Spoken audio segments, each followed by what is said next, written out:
Good afternoon, everyone. Hope you're doing well. Apologies for the few-minute delay with the stream getting everything sorted. Just a couple of issues going on, but we are live now. We're all good. So Carlton kicked the first goal of the game. So I did see the game. I just was trying to get the stream going, but we are now finally working. So thank you all for being here. That's currently watching live. Obviously streaming on YouTube and Twitch as always. I'm just sharing out again across the socials that we are live. What I'll do at quarter time, and that I'll show you guys who's in my like draft stars lineup and all that sort of stuff. So we'll do that a little bit later on. But yeah, we'll just get to sort of watching the game really. So it's been a hot start, which is no surprise. Every final is always a hot start. So Dunkley there. All right. No, wrong button. There we go. Right, that's what we wanted. Yeah, just showing what Icon Park. Obviously, hundreds of people, thousands of people, should say there. So there's no surprise at all. Hang on, give me a sec.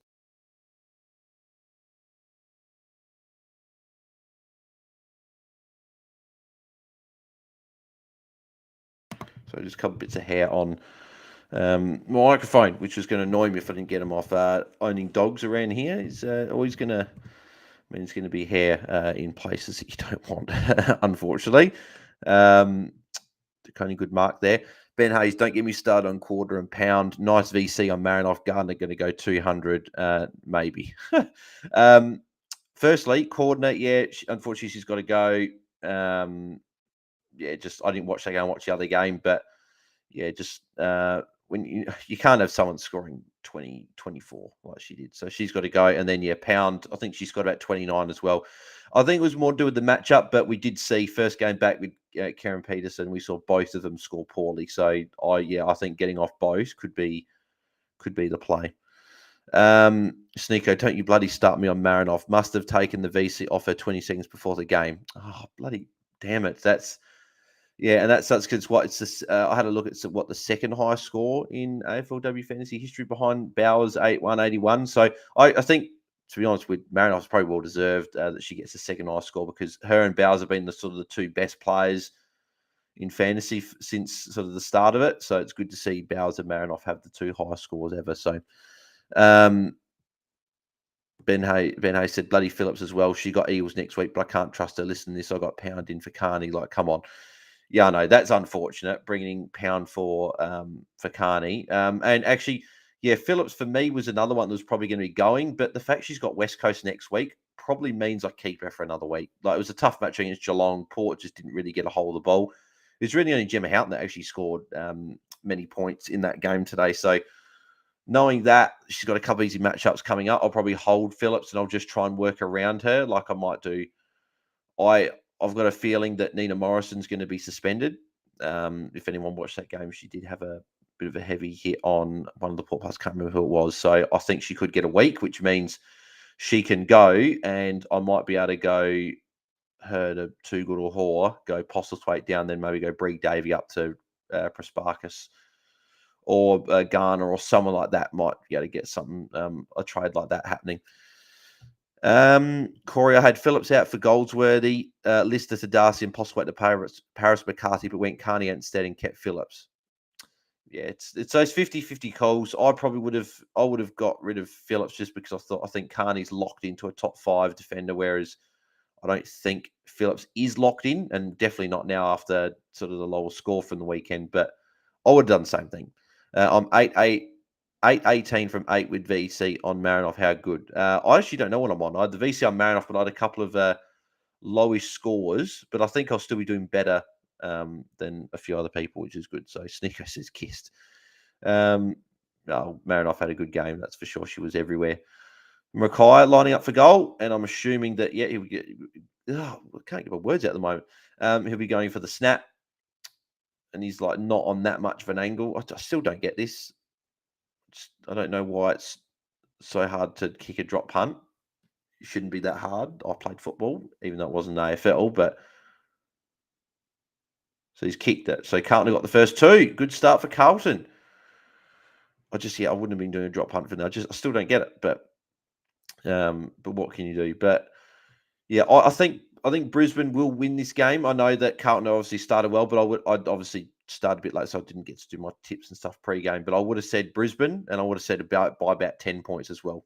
Could have been 20, but I always go 10, 22. That's just the thing I normally do with tipping. But yeah, I think Brisbane win. It's at the Gabba. No one's beaten Brisbane at the Gabba. It'd be very, very disappointing for Brisbane if the only loss they had at the Gabba this year was in a home prelim final, and they fall short again because they haven't made a grand final the last few years, and they've had a good, very, very good team, and they should have easily made a grand final or two with the team they've got, and especially getting Dunkley in this year as the main sort of in, but then also having Ashcroft, obviously Ashcroft being injured, like Jasper Fletcher, a few of these young rookies that are looking good. So good clearance for Brisbane there.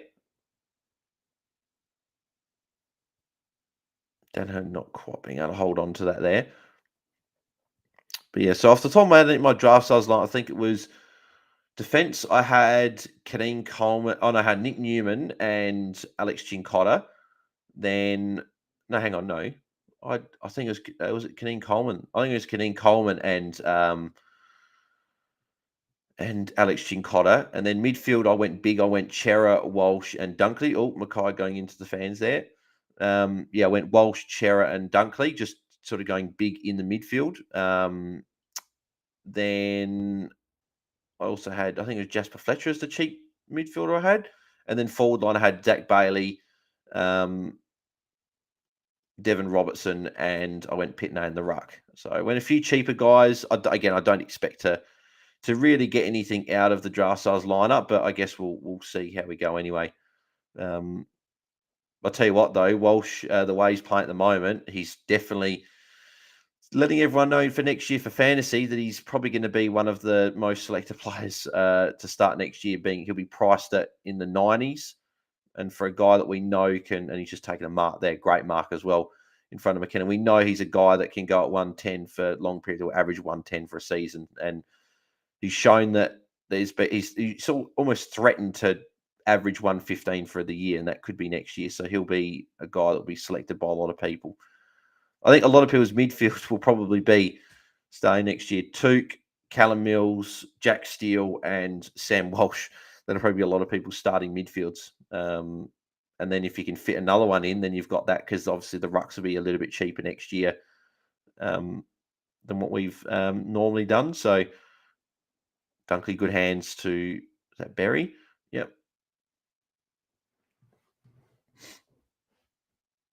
So Brisbane need to get on the board here. Carlton have obviously made a good start. And that'll be out of bounds for a throw-in. But if you guys are watching, as always, I say it every stream, as everyone knows, but if you are enjoying the stream, make sure you do leave a like on the video. Subscribe to the channel if you haven't already. We're on our way to 1,400. We got a couple last night, so we are 95 away now from 1,400. So if you can help me reach that goal, very much appreciated. And if you'd like to go extra with support to the channel, there is a super chat button there, so feel free to do that. But as long as you're subscribed, that is the main thing. And this stream is also partnered by GameDay Squad. So if you guys haven't signed up to GameDay Squad, make sure you do it at gamedaysquad.com.au. It is, if you guys don't know what GameDay Squad is, it is AFL fantasy mixed with FIFA Ultimate Team mixed with like opening footy card packs when you're a kid from the local news agents. All of them combined. It's a great initiative. I love it, and I get around it. You've got the NBL starting next week. That's just launched on the platform. So make sure you guys go get, because you get free players when you sign up. You don't have to pay.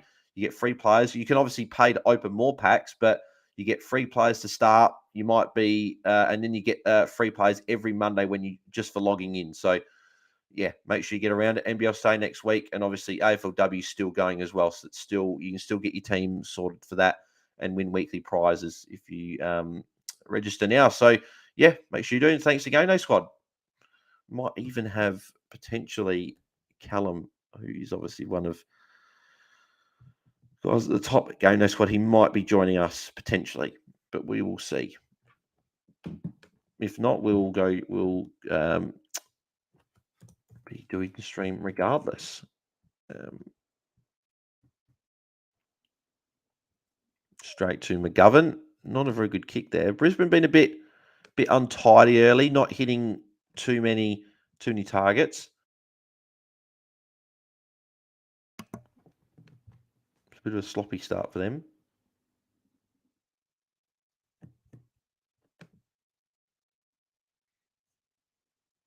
So Devin Robertson with a tackle. Yep.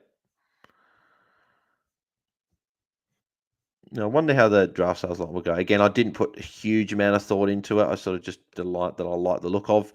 That's normally how I go. I look at a couple of things and see if there's any interesting statistics with it. But more often than not, I just go with what I think will be the highest scoring players, and I want to get those ceiling players normally. So but we'll see if it how we go.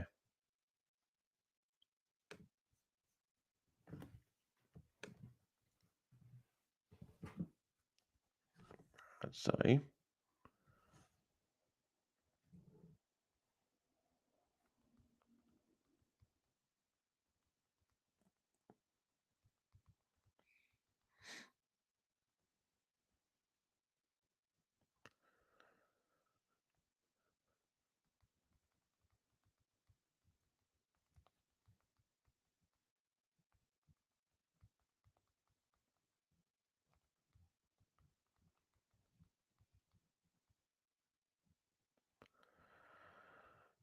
all right, there we go. Message sent. Just replying to Mum was asking me what I wanted for dinner, and I'm not fussed what I wanted for dinner. Don't actually have anything in mind. Haven't even thought about dinner, to be honest. Obviously watching AFL, having a quick nap, getting on here. Haven't even thought about what I want for dinner. What do I want?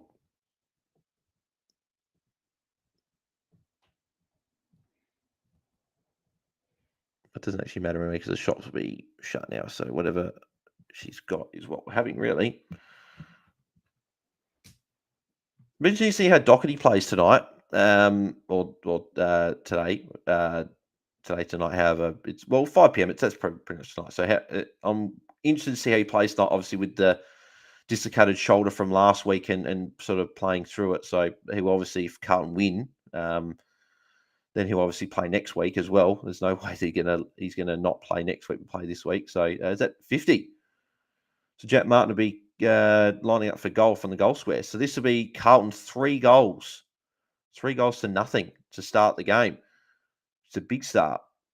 Oh, there's Fev, Brendan Favola. This is almost a bit like the Fev Cup in a way, because obviously Fev going up to Brisbane for a little bit there, but obviously mainly at Carlton there. But Carlton kicked their third. Jack Martin kicks it. So good start for Carlton. Though. It looks like they've got a lot of people who've travelled up there. I think I saw a stat that there was, or something about there's 60% Brisbane, 40% Carlton, or tickets. That's how tickets were allocated, which I know a few Brisbane fans are a bit unhappy that missed out on tickets because they probably thought it should have been a few more extra Brisbane tickets, but it's all right. I can't control that. But yeah, good start for Carlton. Very good start. So you got McGovern top scoring there. Then you got Walsh, McInerney's up there, Mackay, Jack Martin, Jordan Boyd. Is that a good start? I'm almost certain that Chincotta got a tackle, but that doesn't look like they've actually added the tackle for him. Cripps -3. So not a great start for the captain.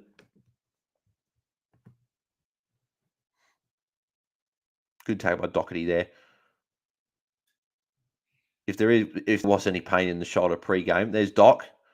No, good interception by Harris Andrews. That's well done. If there is any pain for Doc, I'm sure he would have taken a cortisone shot or some tablets or something before the game to make sure that it doesn't affect him. There's Hewitt, good link up. Carlton linking up really well at the moment. They're not missing any targets. Like they're handballing through the middle. They're hitting every time. That's a great kick. Doherty left free in the 50 alone, and Doherty lining up for Carlton's 4th. Well, this is definitely not the start that many people thought were going to happen. That's for sure. So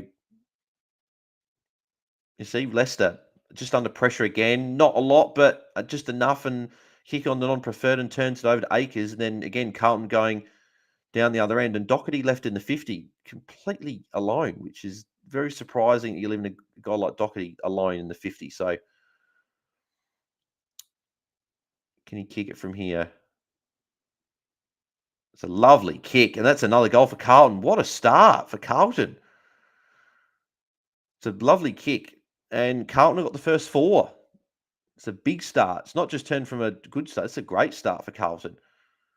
And Brisbane have got to get going. Otherwise, this could be a little bit a little bit like, what was it last week, the Port Giants final, where Giants sort of kicked 5 goals sort of unanswered and really kicked away. And that was ended up being about the margin in the end. So Brisbane are going to want to rectify this very quickly, or at least get a couple back before quarter time, because if you're down by 4 or 5 goals in a prelim, it's hard to beat another team that's but both teams are very good. Like, that's why they're in the prelims. So it's going to be hard for them to get 4 goals back on a great side from here. But don't get wrong, it's not over by any means. It's only still 6 minutes to go in the first quarter. But if Brisbane look at the end of the game, they lose by 2 goals, they're going to look at the start of not starting very well.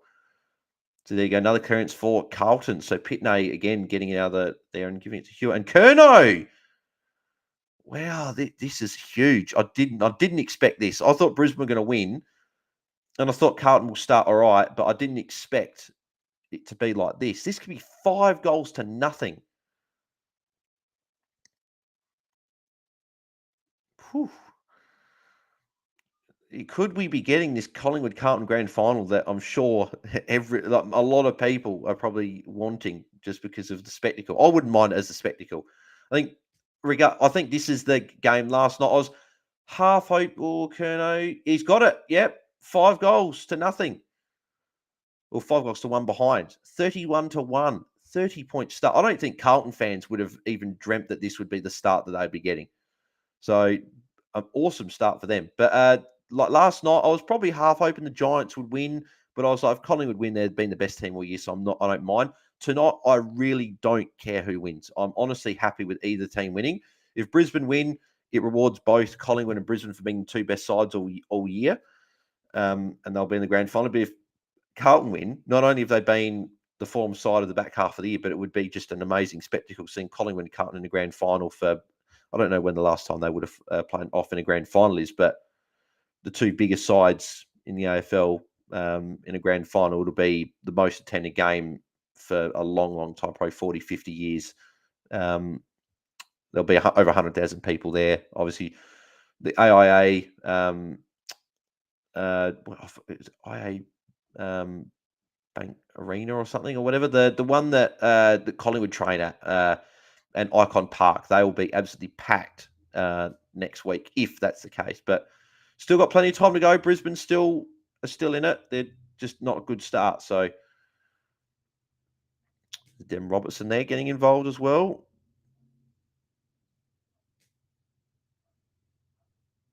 Yeah, Brisbane are really going to want to get at least 1 goal. They need at least a goal. If they go into quarter time with no goals on the board and Carlton have got 5, that's going to be alarm bells ringing. Well, there already are probably alarm bells ringing all over in the Brisbane coaches box because, it's very concerning the start that they've made. It's almost not the start that they've made. It's the fact that Carlton have just been very good going forward and they've sort of capitalised on their opportunities, but that's what makes a good start. So then her rush kick forward. Brisbane have got a chart. No, Berry fumbles that, so we go out of bounds. So just over 5 minutes to go. The hope for Brisbane would be, and there's Icon Park there. That is absolutely packed to the rafters at Icon Park. I don't even know does anyone know exactly how many they can fit in Icon Park? Because however many they can fit in there is probably how many's in there. Is absolutely packed, which is no surprise. That was always going to be you could always say that was going to be the case. But yeah, is it maybe 10,000 less? I'm not sure. I don't even know.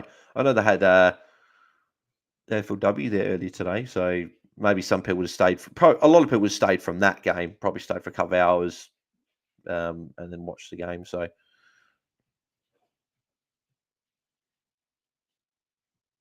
4K was the ticket. Oh, at Icon Park, yeah, okay, 4K, yeah. So I was saying 10K, but I knew that would be over. I knew it wasn't going to be probably that many, but So 4K. That's a lot of tickets to be sold for a stadium where the game's not actually being played at. That's why I said it was ticketed. Yeah, exactly right. It would have been ticketed to get in.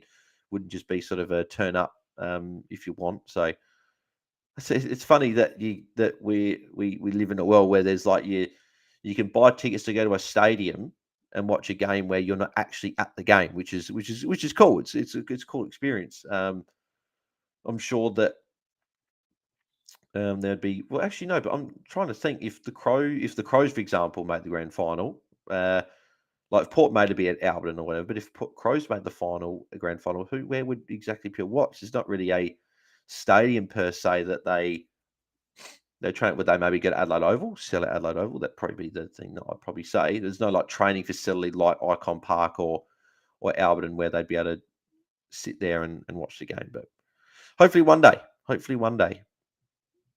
Just don't have to get screwed over by the umpires with the goal umpiring, and then we might make the finals. But yeah.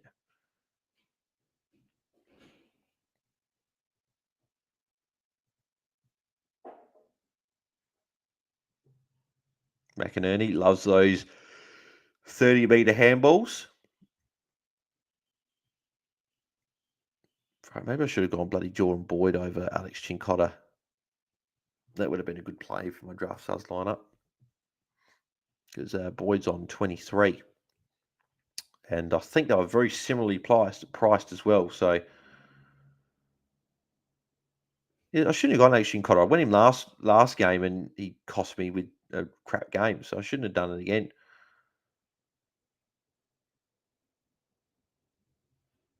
Don't click the bottom of the pack there, which is no surprise. It's always at the bottom of those packs.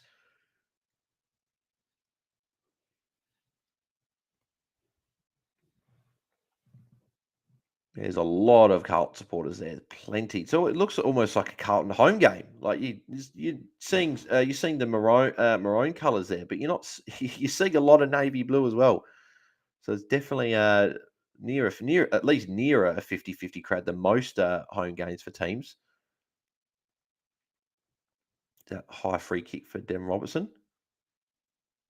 Yeah, it looks to be that. No, oh, okay, that's surprising. I thought they were going to pay that then.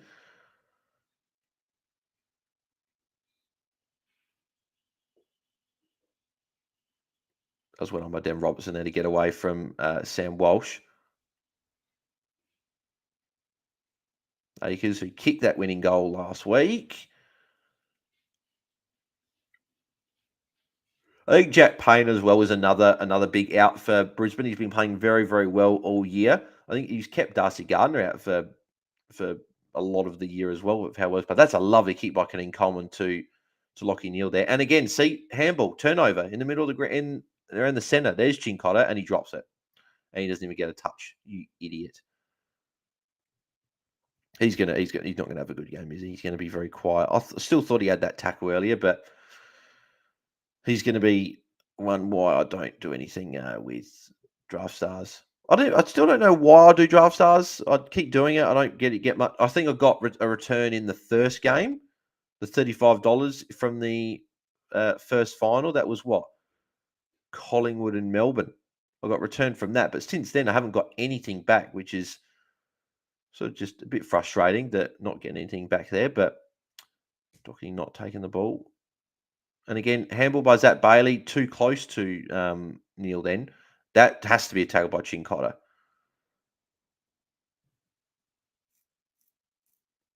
And DeConing, I don't know what DeConing was clutching at, but seemed to be something going on with him there. Slow to get up. Oh, he's okay.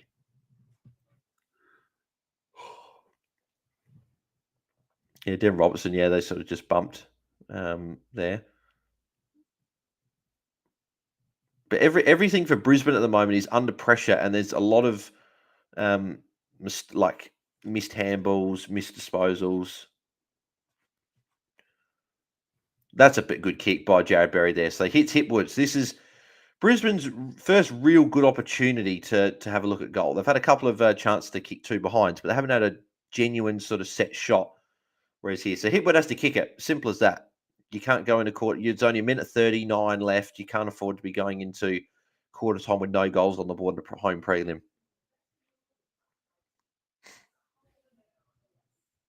He's normally a very iffy kick. He's either on or he's not. So if he misses this, he's going to be off her for most of the night. If he kicks it, he'll be on. It's normally how Hipwood and Danaher both actually work, which is quite funny. Hipwood, and it's faded late, but he got it. He's got it. So Brisbane get there first. Very, very much needed goal for Brisbane. Minute 10 to left in the quarter.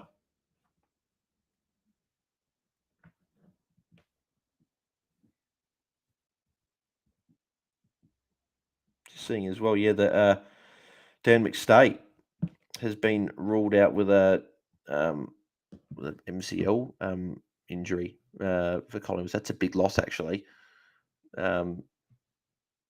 Unfortunately, whether he's been injured or not, if you're looking at this year, unfortunately, McStay hasn't quite panned out to what Colin would have hoped. I think when he's played, he's worked well, but I think just with the injuries and I think he's had a couple of injuries throughout the year and missed some games. It's not quite exactly what Collingwood are after. They're pretty much going into the grand final with essentially the same team they had last year. You got a couple of additions with guys like Markov, and that, but there's not too many other additions. And Dan McStay was one of them, but being injured.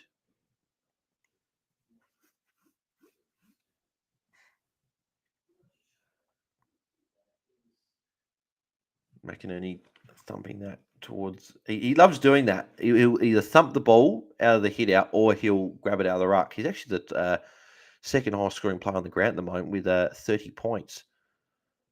I've got Chera's the one that's been the quiet one out of because I got Walsh and Dunkley, which I was always going to pick both those two. It's just Chera's probably got to be the one that's got to really sort of lift for me now. It was also good if Chinkor actually decided that he wanted to touch the ball. I think Carlton are doing well at the moment is Curnow and Mackay taking turns with who's going to be the leading forward, like up the ground. Like I've seen Mackay at times do it. Curnow was the one that just marked up there about 80 odd out from goal. So they're doing that well, mixing it up there. Brisbane aren't able to get set with sort of their matchups and whatever. There you go, Walsh top scoring on the ground with 35, obviously going very, very nicely. I think he's pretty much, for me, watching all these finals, he's been arguably the best player from the finals with how he's performed. He's had two of the. I know that a lot of Carlton supporters say that his game last week was one of the best they've seen a Carlton jumper for a long, long time. Yeah, there you go. Great start for Carlton. 5-1, 31 to 1-2-8 Brisbane. So, yeah, big start. We'll have to see if they can get back from here. But it is quarter time. We will get the Draft Stars lineup now on the screen. I'll also get up my GameDay Squad side and we'll have a quick look at who I've got rolling in the side for this week. Actually, I'll do the GameDay Squad first, actually. Makes more sense. While this loads. Right, so I'll see if I can screen share. GameDay Squad on the screen. There we go. That should work. Perfect. So, yes, this is how we are rolling with this round. So, obviously, Dacos did pretty well last night.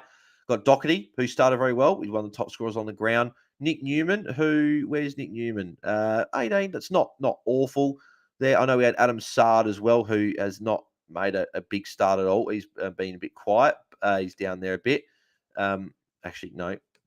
We're not sharing on screen. I do this. I don't know why it doesn't just automatically share it when I screen share. I should just check that. But anyway, yeah, we've got Dacos there, as you can see. Obviously had a good game last night. Doherty, as I said, one of the top scorers. Newman, who's going okay. Sard, who's been a bit quiet, but I wouldn't have put any other defender in over him. Maynard, Darcy Moore, who did okay. I think they're a little bit quiet, but there's not a huge amount of options to select each week in each position, obviously, with the less teams there. Midfield, Tom Green, who played pretty well. Josh Kelly played well. Chera, who started a little bit quieter. Whitfield, who played okay last night, and then Lockie, who's been a bit quiet. So no Walsh, which is the one that I really wanted to get in. I just couldn't find a way to get one on the market. So yeah, which is unfortunate. McInerney started well. Forward line, we've got Danaher. Oh, actually, no, I thought I put Zach Bailey in instead. Okay, well, that might be a bit of an issue. But then again, Joe Danaher is on 15 and Zach Bailey's on 12. So at the moment, I'm technically getting more points there. Zorko, has Zorko started? He's okay at the moment, only 16. Then Cogs did okay. Toby Green went okay. And Daniels went well. So that's how we are rolling. I didn't fix the bench. I forgot to fix it. It doesn't really matter too much anyway. But yes, that's the side we are rolling with. And then we will log into Draft Stars and we'll have a bit of a look at my lineup from here. I don't expect to be doing well. I've got Dunkley and Walsh, which is great, but I don't have. I've got a couple of duds, which is always going to happen when I guess you've got the highest. But then again, I'm ranked 19.54. So maybe it's because I've got those expensive players. So I don't know. So that's not on the screen yet. So what I'll do, I'll obviously do that. Screen share that, and then we will go. So all right. So that's not sharing. So I'm going to make sure that I share on the screen. There we go. That's what we want to see. So this is again, so draft stars I've got. So yeah, Walsh, obviously, Dunkley both made good starts. Cher's been a bit quiet. Jasper Fletcher's done okay. Killing Coleman okay. Chincotter's obviously been quiet. Pitney is obviously okay, but I'd rather obviously McInerney. And then Dev Robertson's been good. Zach Bay a bit quiet. But overall, the actually side has started okay. We just probably need Chera to go a bit better. Zach Bailey go a bit better. I'm sure if Brisbane can get back in the game, that's when Zach Bailey will start doing better. And then if Chincotta can just get a 50 or a 60, that would be very much appreciated. But besides that, the team's doing okay. It's not obviously huge, but if we look at the prizes, so what do we got to do? You've got to finish top, essentially 1,500 to get sort of the money back. So we'll see if we can get there. So Dev Robertson just got something added there. Sam Walsh got a kick taken away. So that's always fun when your players get points taken away. Yeah, so okay, so I might move up a bit because Dev Robertson's a bit more unique. The side's actually fairly unique. There's actually not really anyone no one over 40%. Is there anyone actually in the game that's over 40%? No, so Human Cluggage, the most selected player on the that's very surprising actually. It's not a shock that these three are the next three. Cameron's obviously there, but Cameron hasn't touched it. Archie, who I actually had a team where I had both these guys in my forward line. Marchbank's there, Bailey, Rayner, Berry, Pitney, Zorko, Newman, Hollands, McInerney. So there's a few of the guys there, but all in all, it's going okay. So we'll have to see how we go from here. But no, we want to go there. Get rid of that and go back to. I went player board. How do I get back off player board again? Oh no, leaderboard. That's right. There we go. Actually, don't mind if having the player board there. Actually, it probably looks a bit better. But yeah, we'll see how we go with it. There we go. All right, so we'll stop the screen share of that one, and we'll go back to the Dream Stats Live with the points. So yeah, so who do you guys have winning from here? Obviously, it's Brisbane haven't had the best start. It's been a good start by Carlton, but do you guys expect Brisbane to get back in the game and end up winning it? Did you guys have Carlton start the game winning? Like, let me know in the comments who you had winning and by how much. I had Brisbane by 10. It's a bit similar to last night, but I was not going to be shocked if Carlton got it done. Just with how the finals have all gone, it's you haven't been able to.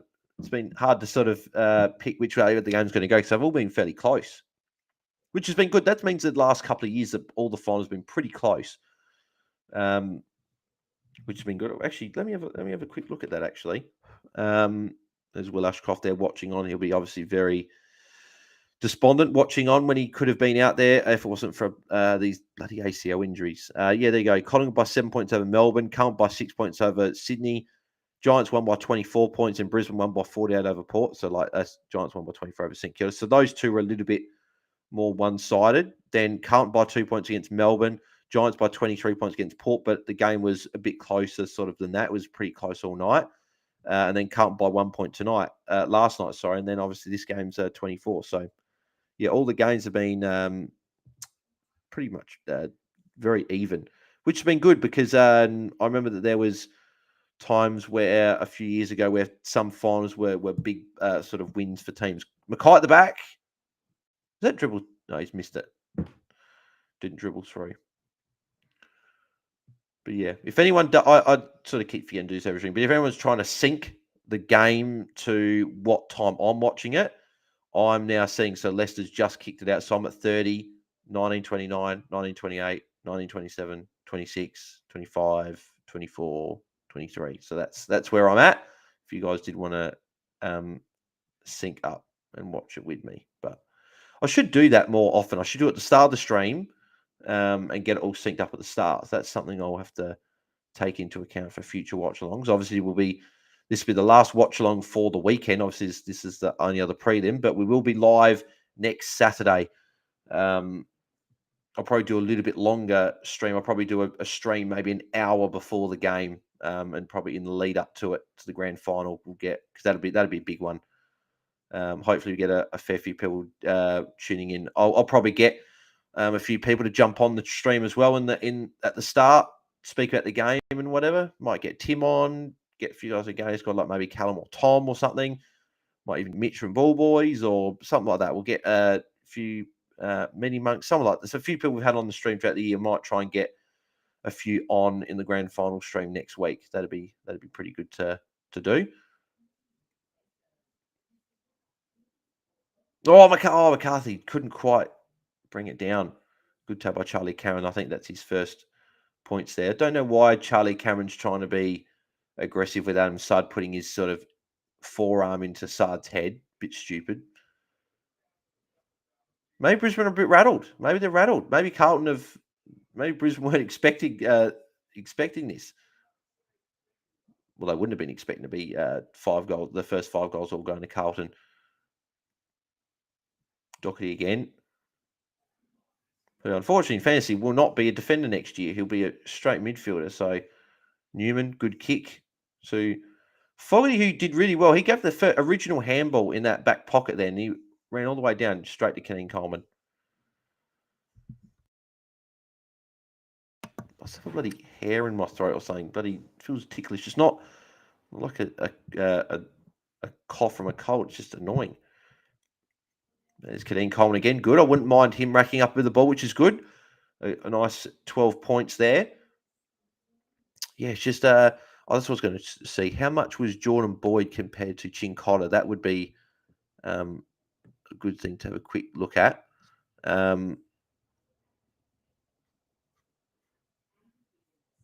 So Jordan Boyd, if I filter by points, Jordan Boyd was 7.210 and Chincotta was 6.720. So would I've got there? I can't remember how much salary I had. I can't remember. It'd be interesting to see how much salary I had, because may or might not have been able to afford it. It'd actually be good if I couldn't afford it, because then it wouldn't have mattered whether I did or not. How can I check that? Can I go? Is there a bit where I go? I think my teams. Can you just sort of go to? Oh yeah, if I just go swap, will it just come up with how much I had in the bank? No, it just says no available pay to swap, so I can't actually see it, unfortunately. Would have been nice to have seen if like who I couldn't afford. Good kick to McInerney, so Oscar McInerney lining up for goal. Well, I have got 3 of the top 5 scoring players. I've got Dunkley, Kadeem Coleman, and Sam Walsh. It's just if I went, well, no, I definitely want to go Doherty over Chera. Chera was a bit cheaper, that's why I went in, but he's hasn't had a particularly like big start to the game. But obviously Dunkley's been good, Walsh has been good, Kadeem Coleman's been good. They're the 3. Dev Robertson's been solid as well for a player at a cheap price. So yeah, we just need Pitney, Chincotta, and McInerney's kicked it. So Brisbane have got a couple in a row. So they've been able to work their way slowly back into the game. So we need what? Zach Bailey, Adam Chera, Jasper Fletcher, Chincott and Pitney to get going, especially Zach Bailey and Chera, who I sort of hoped that they would go all right. But the others are going okay. Also, if you are watching as well, leave in the comments if you guys are doing draft stars, who you put in your lineup. If you guys have registered the GameDay Squad, who have you guys got playing the game tonight? Let me know in the comments. It'd be interesting to see who people have got in their sides.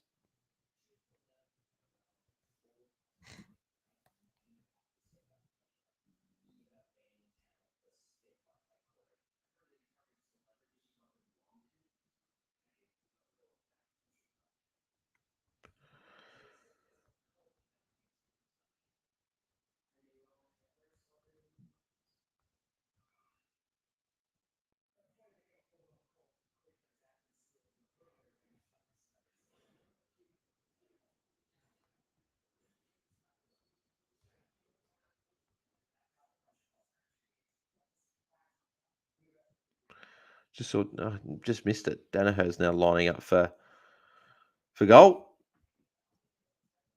So Brisbane are getting a bit going. Kadeen Coleman's actually one of the ones that's really started to get into the game a bit with a fair few touches in his quarter already. So Danaher lining up. This will be big. This is a big moment in the game, I think. Bloody hares, bloody dogs and cats. There's too many pets in this house. Danaher, he's got it. Yep, Brisbane 3 in a row. Definitely back in it now. Back to within 2 goals. So Brisbane made a very good start. 5 minutes into the quarter, and they've kicked 3 goals. So there you go. And I got Danaher in my game day squad, which is nice. See, maybe what I could have done is gone in the game day squad. Go Chera down to someone. Would I've got anyone that's scoring well? Not really. Actually, no, probably Jared Berry, to be fair, because he was pretty cheap. So I would have gone Chera down to Jared Berry, use that cash on top of Pitney and got McInerney. Or I would have gone Chincotta up. But then I wouldn't have gone to anyone. So maybe I wouldn't have gone Chincotta. Yeah, the perfect lineup would have been Chera down to Jared Berry, Pitney up to Oscar McInerney, and then if you had any spare cash going, Chincotta up to Jordan Boyd. That would have been the lineup I would have loved. And if that's the case, I would have probably been top couple of hundred, probably based on the start. Kadeen Coleman off his boot. It's out of bounds. It can't be deliberate. Look at that. That's a great sight of the Gabba. The sunset there in the background. It's been pretty. The finals in terms of conditions have been pretty good as well. Like we haven't had many finals where it's been sort of wet, muddy, like bad sort of quality for footy. It's been all pretty good. I'm trying to think. Was Collingwood Melbourne a little bit wet? Was that the one that was a little bit wet, but the rest of them been pretty good? I don't remember many others outside of that being better. I think all of them are pretty good. And then again, I don't even think Collingwood Melbourne was that bad from memory. So, well, hopefully it's again. But I don't know if you guys have noticed. Have you guys noticed how every grand final day, like very, very rare and touch wood that it stays this way this year. But have you guys noticed how grand final day every year is always sunny? It's always amazing weather and sunny. It's like that last Saturday in September is always like the weather is always perfect. I think that the only couple that I remember off the top of my head that, not only one. I can only remember one grand final that was really bad weather, and that was that Geelong St Kilda grand final in was it 09. There's Chincotta getting a few touches, good. Need a bit more of that. But yeah, I think that's the only one that was bad weather. But every other one has been amazing. Again, of course, pre-2000, there would have been definitely grand finals that were wet. But I'm talking about in this century, I can't remember out of the grand finals more than to the Geelong St Kilda game that was wet. There might have been another one, but I can't think of it off the top of my head. Jordan Boyd again. It's a good kick out to Acres. Jordan Boyd definitely one that I probably missed in the lineup. Probably could have had him in there.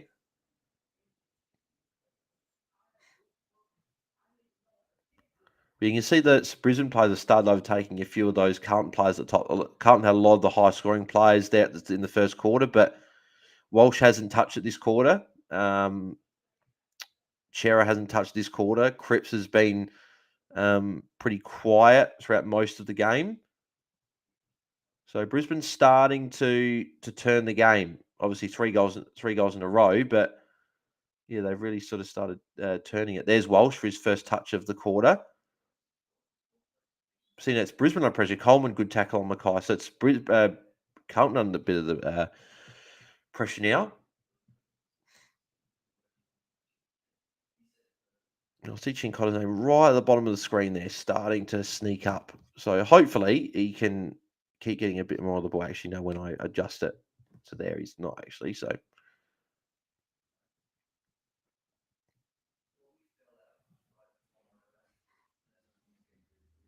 yeah, 12 minutes to go in the second quarter. So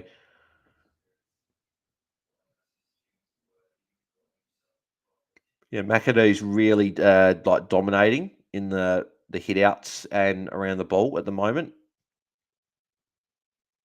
I think Coleman nearly outmarking DeConing there. Good tackle there by Jasper Fletcher. I don't get why Hewitt's got to grab Jasper Fletcher there. I think he was grabbing him, and then he realised it was Jasper Fletcher, a younger player, and he thought, "Oh, I'll let him go." That's what it looked like. Then it was quite funny. I think he thought it was going to be like Zach Bailey or Zorko, and then he was probably going to have a bit more to say. But he saw it was Jasper Fletcher and thought, "No, I'll let the kid go." That was quite funny.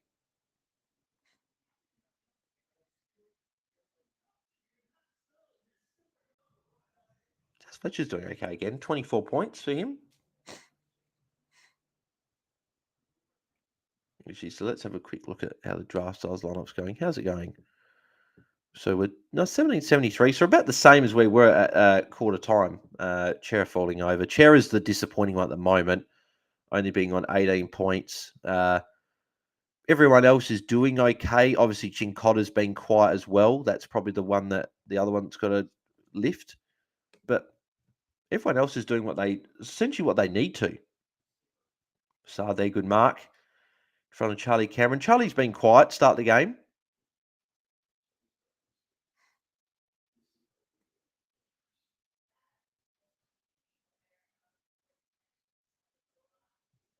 Back to Sard.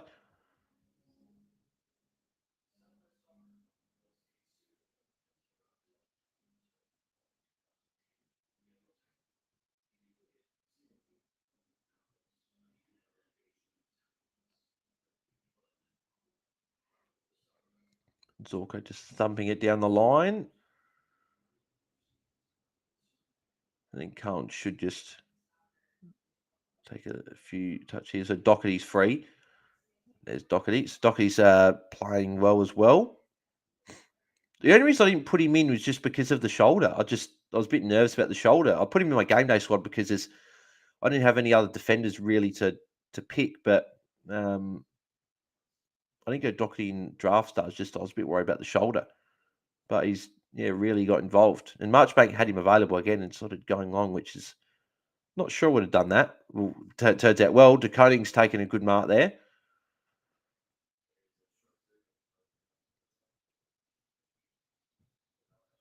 And thumped through by Archie for a behind. We haven't had a bit of chat for what's that been? That's been nearly half an hour since someone put something in the live chat. So someone please put something in the live chat. Anything, any questions, anything you have, any topics. It's how the streams sort of keep flowing is by people getting involved in the chat, asking questions. Could be on any topic. So I don't know if you guys can hear that. I can hear that bloody loud car there. But yeah, put in the chat anything, any questions you guys have got on essentially any topic within reason.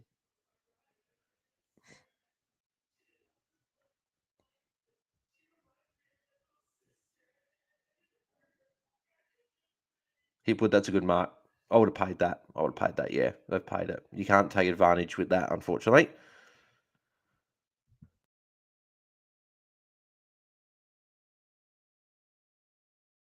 Canine Coleman again.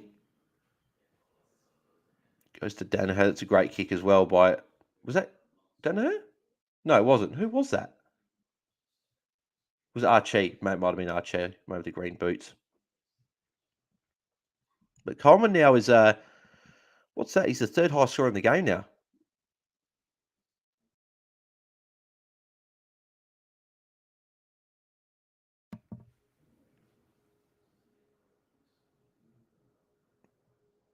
Start taking the kick in now. So still 12 points. So sort of obviously Carlton had that big start. Brisbane had kicked a few goals to get back in the game, and then sort of since then it's been pretty even the last sort of 5 minutes or so. It's almost leveled out. Like Brisbane have had their little patch. Carlton obviously had their really good patch at the start of the game. Walsh intercepting there. He's playing some sort of final series. Well, because originally I wasn't like probably going to start Walsh next year. I was probably like, well, I'll probably go Took and Steele in definitely, and then maybe put Mills in. But after watching these finals, I don't know how you can't start Walsh next year. He's going to be very, very cheap to start. So he's going to be priced at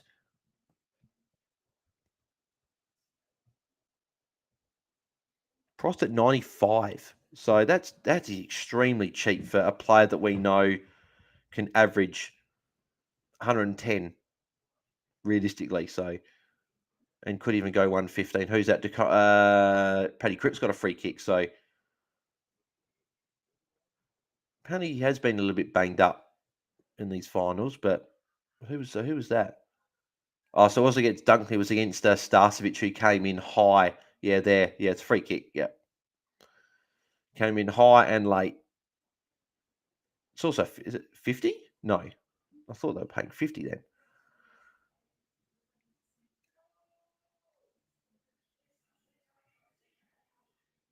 So this has been important for Carlton to get this after Brisbane kicked 3 in a row. After a good start for Carlton, Carlton haven't kicked one for a little bit now, so to be sort of a good sort of steadier, especially from the captain as well. Sort of this is probably made for it to go through. Captain's moment. Yeah, look at that. Never in doubt.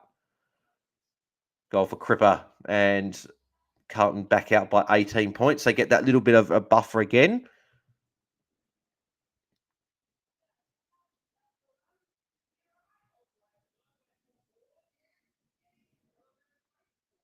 McInerney's on 59. He's the top scoring player and pretty comfortably as well.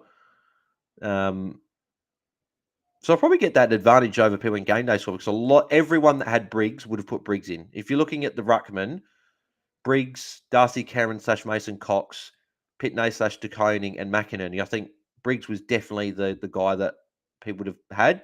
Darcy Cameron may have been another popular one, but I think that McInerney might not have been as popular. So that'll probably help me. But the fact I don't have Walsh is probably going to be the one that might cost me a little bit and having Chera there instead. But Lockie Hill's actually one I haven't said much of. He's only on 21 there, so he's been very, very quiet to start the game.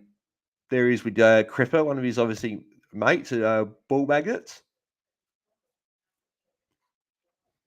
He hasn't quite been a ball magnet tonight. I haven't noticed him too much. Rayner, Archie. I think he's kicked that. Akers is saying it's touched his head, which is interesting. Don't know if there's ever been a goal that's been ruled out for touching someone's head. There probably has, but I haven't seen it. That's for sure.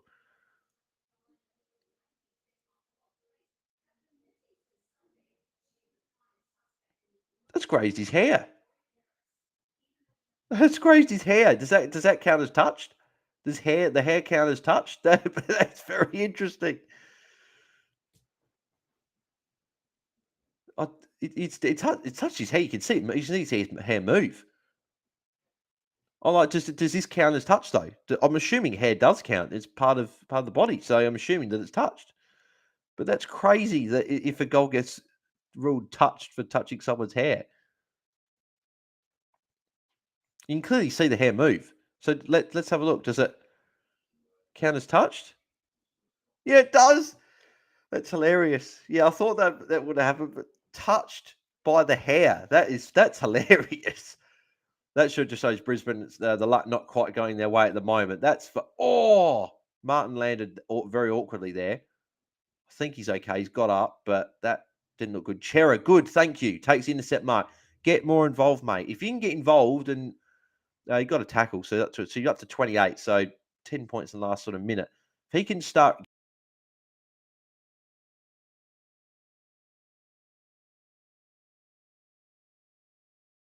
get something from it.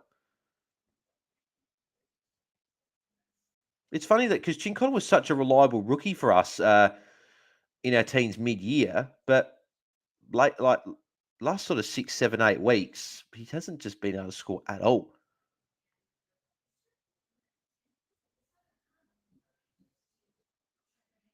Cripps not marking Dev Robson. That probably could be high. Dunkley not looking too happy on the bench. Don't know if something more to that or it's a good game though. 13 touches there. It says 9 contested, so good start for Dunkley there. And he will not be available as well. This could, if Brisbane were to lose this game, this would be the last time I'd have Dunkley in a format as a forward, at least for the foreseeable future. Forward in GameDay Squad, but he will not be a forward next year. That's for sure. Pitno getting rid of Danaher there. Pitno's the other one need to lift.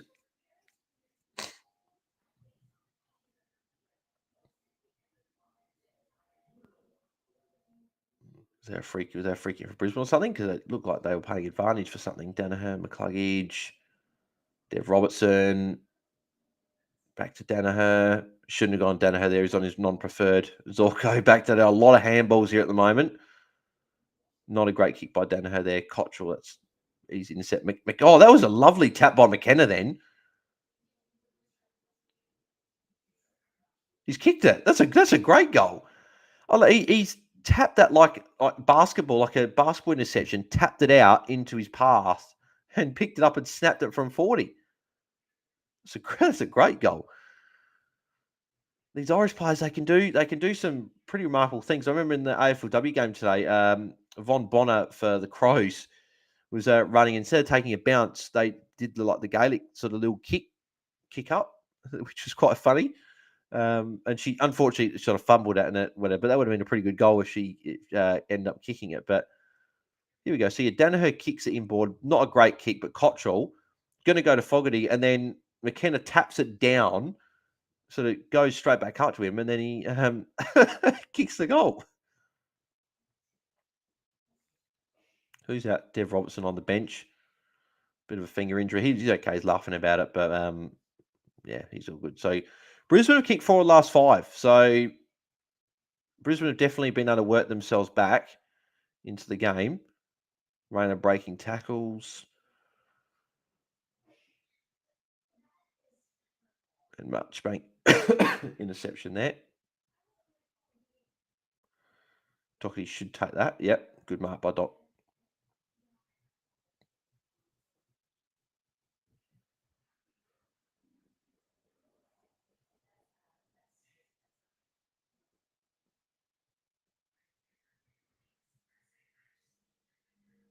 Oh, there's Dunkley again. He's back on. Gives the Common. Common's been very, very good. Been very, very happy with him as a selection. I had him for 15 plus touches as well in did a multi as well. Actually, I didn't say the multi before as well. I'll say what I did in my multi after, but I'd come for 15 plus, and I think he's pretty much there already. But he'd only be a couple of touches away, I reckon. McKenna, that's a very crafty kick. Done a couple of good things, McKenna. That's a Zorko. Dunkley, good kick. I think I had Zorko for 20, so it'd be good. And he just got another kick there. So Oscar McInerney should have probably taken that mark there. Neil, no, give the handball away. Leicester from 40. Another snap goal for Brisbane. Brisbane right back in the game. That's another goal. 5 of the last 6 to the Lions. And yeah, it's definitely a lot more even. And Brisbane have got the momentum now. So again, this is now back on Carlton again. Wazorka's actually the top scoring player of the game, actually. So worry about him getting 20. He's on 61. So yeah, Brisbane, as you can see, Brisbane have now got 5 players over 50. And I know that fantasy points isn't everything, but when you've got a lot more players scoring more. It means you got more of the ball, which means you're probably like on top in the game. So they're definitely on top this quarter.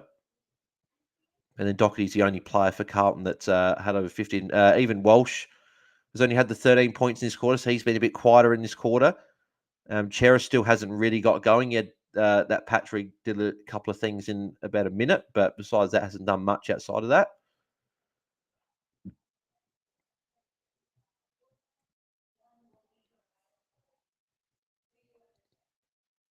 Dev Robertson's been pretty good. He's got a bit of the ball. There's Chera. Oh, bang by Rain, and then McKenna. No, not quite hitting his target there.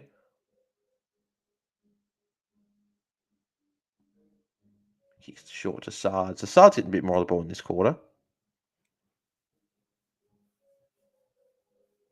But again, Chincotta still nowhere to be seen. I think he's still on 8 points.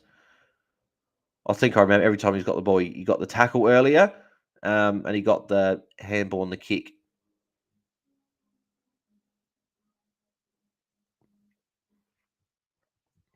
Well, we've got a few people watching, but safe to say this chat is a little bit dead at the moment.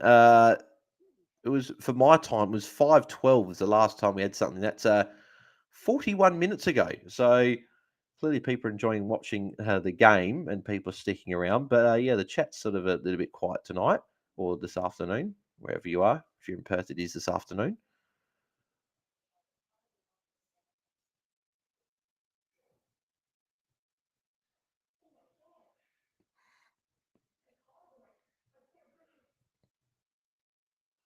Oh, that was going to Chincotta as well there, but it got intercepted.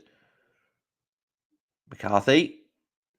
Oh, Danaher's got so much space. How did he get that much space over Wiedering? Did Wiedering slip over? Because Danaher got acres of space. Yeah, there you go. Martin trying to go to Chincotta, intercepted by McCarthy. There's something happened to Wiedering in the background because there was like probably 15 metres of space between him and Wiedering by the time the ball came in. So this is to put Brisbane in front for the first time in the game. Carlton have led for 59 minutes, so the whole game. Can Brisbane take the lead for the first time? Yeah, they do. Yep, they've got it. And they've kicked 6 of the last 7 as well. Cripps was the only one that kicked the goal. So the Carlton fans are a bit worried there, and I would be as well because Brisbane have got their game going. They're on top, and Carlton haven't really been able to stem the bleeding in this quarter. They've conceded the 5 goals, and they've only kicked the 1 themselves. So, hey, Steeko, there we go. Someone's in the chat. So what's that? 43 minutes between chats, or almost 43 minutes. Sneaker says Sosbar's been at the gym. Did Morrison get CBAs today? Yeah, she did, but not. It was a little bit less than what she has had in previous weeks. Becky Webster did play more in defence, which is I didn't expect that to happen. So a watch moving forward, but she may be a trade anyway because I think she could be suspended. She hit one of the Port players in the head. So I think she could get a week or two, probably more a week. And she'll be a forced trade anyway. So I think it wouldn't matter whether she got CBAs or not. I think we have to move her on regardless. Which sucks because she finally got her first ton of the year as well with 110 points, and she was really good today.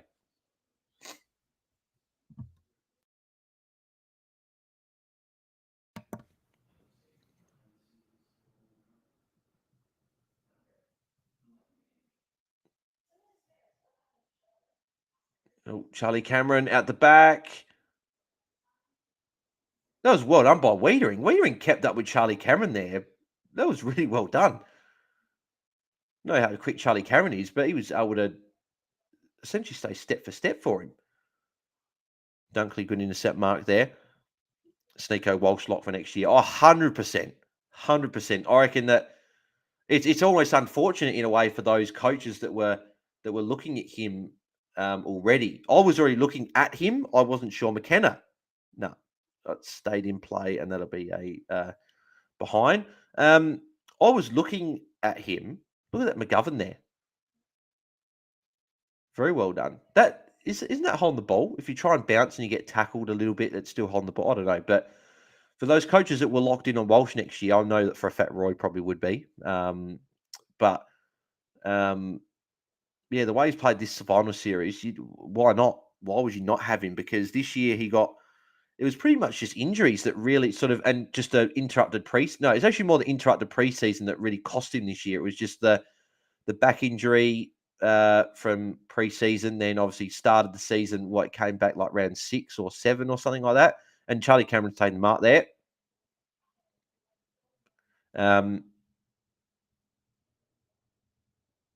But yeah, with the interrupted preseason, we have seen players do struggle to get back up to speed after having a limited preseason. So Charlie Cameron, 39 seconds left on the clock for the quarter. Been a very, very good quarter for Brisbane. And he's missed it. Missed it from there. Very surprising. Charlie Cameron missing a snap from about 15 out. We'd sort of almost drop punt areas. It's probably the one where you do snap from there. It's probably the one where whatever you feel more comfortable with. And they've had 9 of the last 10 inside 50s as well. So just showing that the game has turned. So halftime is probably coming at a decent time for Carlton, being only 20 seconds away. Because yeah, they sort of just need to settle a bit. Probably change a couple of things.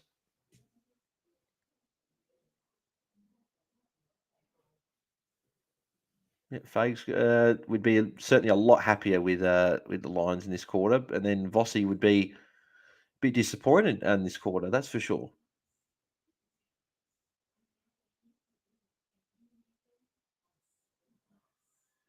And 5 seconds going to be a mark for Brisbane. No, good mark by McGovern there. So that will be the half. Brisbane up by 3 points after kicking 6 of the last 7 goals to get back in front. Yeah, they definitely got the ascendancy that quarter. So yeah, it will be interesting to see how they go. So Dunkley's had 17, Walsh had 19, Zorko 16, Coleman 11, Newman 12, Akers 13. They're the leading disposal winners on the ground there. How are we going at Draft Stars? All right, she formed it. Hang on.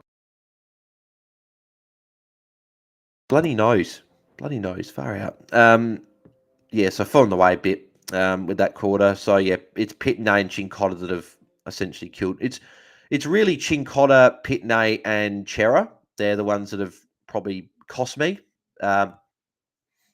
If I'd gone like someone, if I'd gone Chera down, gone Chincotta to Boyd, who Boyd is on, I think he's on about 30 something. Yeah, 30. So you're not going huge. It's only 22 points between the two. But if you went Chera down to probably a Jared Berry, but obviously Leicester's the one. He's on 55. If you picked him, you'd be pretty happy. He's the unique one up there. Obviously McInerney as well, Zorko. Like McInerney's outscoring Pitney by a fair margin. So that's the other thing that'd be costing me. Pitney 32%, McInerney 27%. So, but Dunkley's worked, Walsh has worked, Coleman's worked. So we've got a couple of good picks. So we still could do something in the second half, but we'll have to see anyway. But yeah.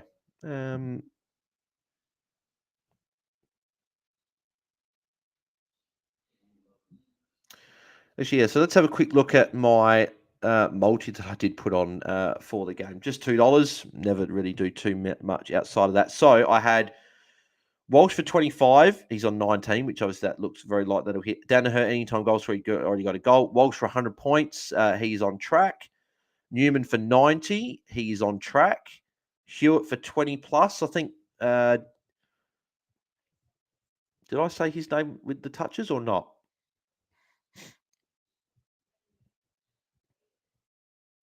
Hewitt 12 touches, so he's on track. Oh no, yeah. Zorko for 20 plus, he's on 16. He's on track. Chera for 9. Oh, there's always one. There's always one thing I put on that's never on track, and it's like not even close. I'd Chera for 90 plus, and he's on 30. So that's going to be what cost me. Dunkley for 100 plus. He's on track. He's top scoring for the game along with McInerney. Curnow for a goal. He's got it. Coleman for 15. He's on 11, so he's on track. Zach Bailey, anytime goal scorer. I'm sure that he will kick one at some point. Lockie Neal for 90 plus. He's on 28 as well, so actually that's another one that wasn't good. Charlie Cameron for a goal. Neal and Dunkley for 25 each. Neal's had 10. Dunkley's had 17. So it's Neal and Chera that are really probably going to butcher my the multi. It's only $2, but it's going to get back like $180 if it end up paying off. So, because if I do these $2 multis, I can't be bothered doing like 2-3 legs for $5 and getting $10 back. I like the ones $2. Put a lot more on the line with it. So, but yeah.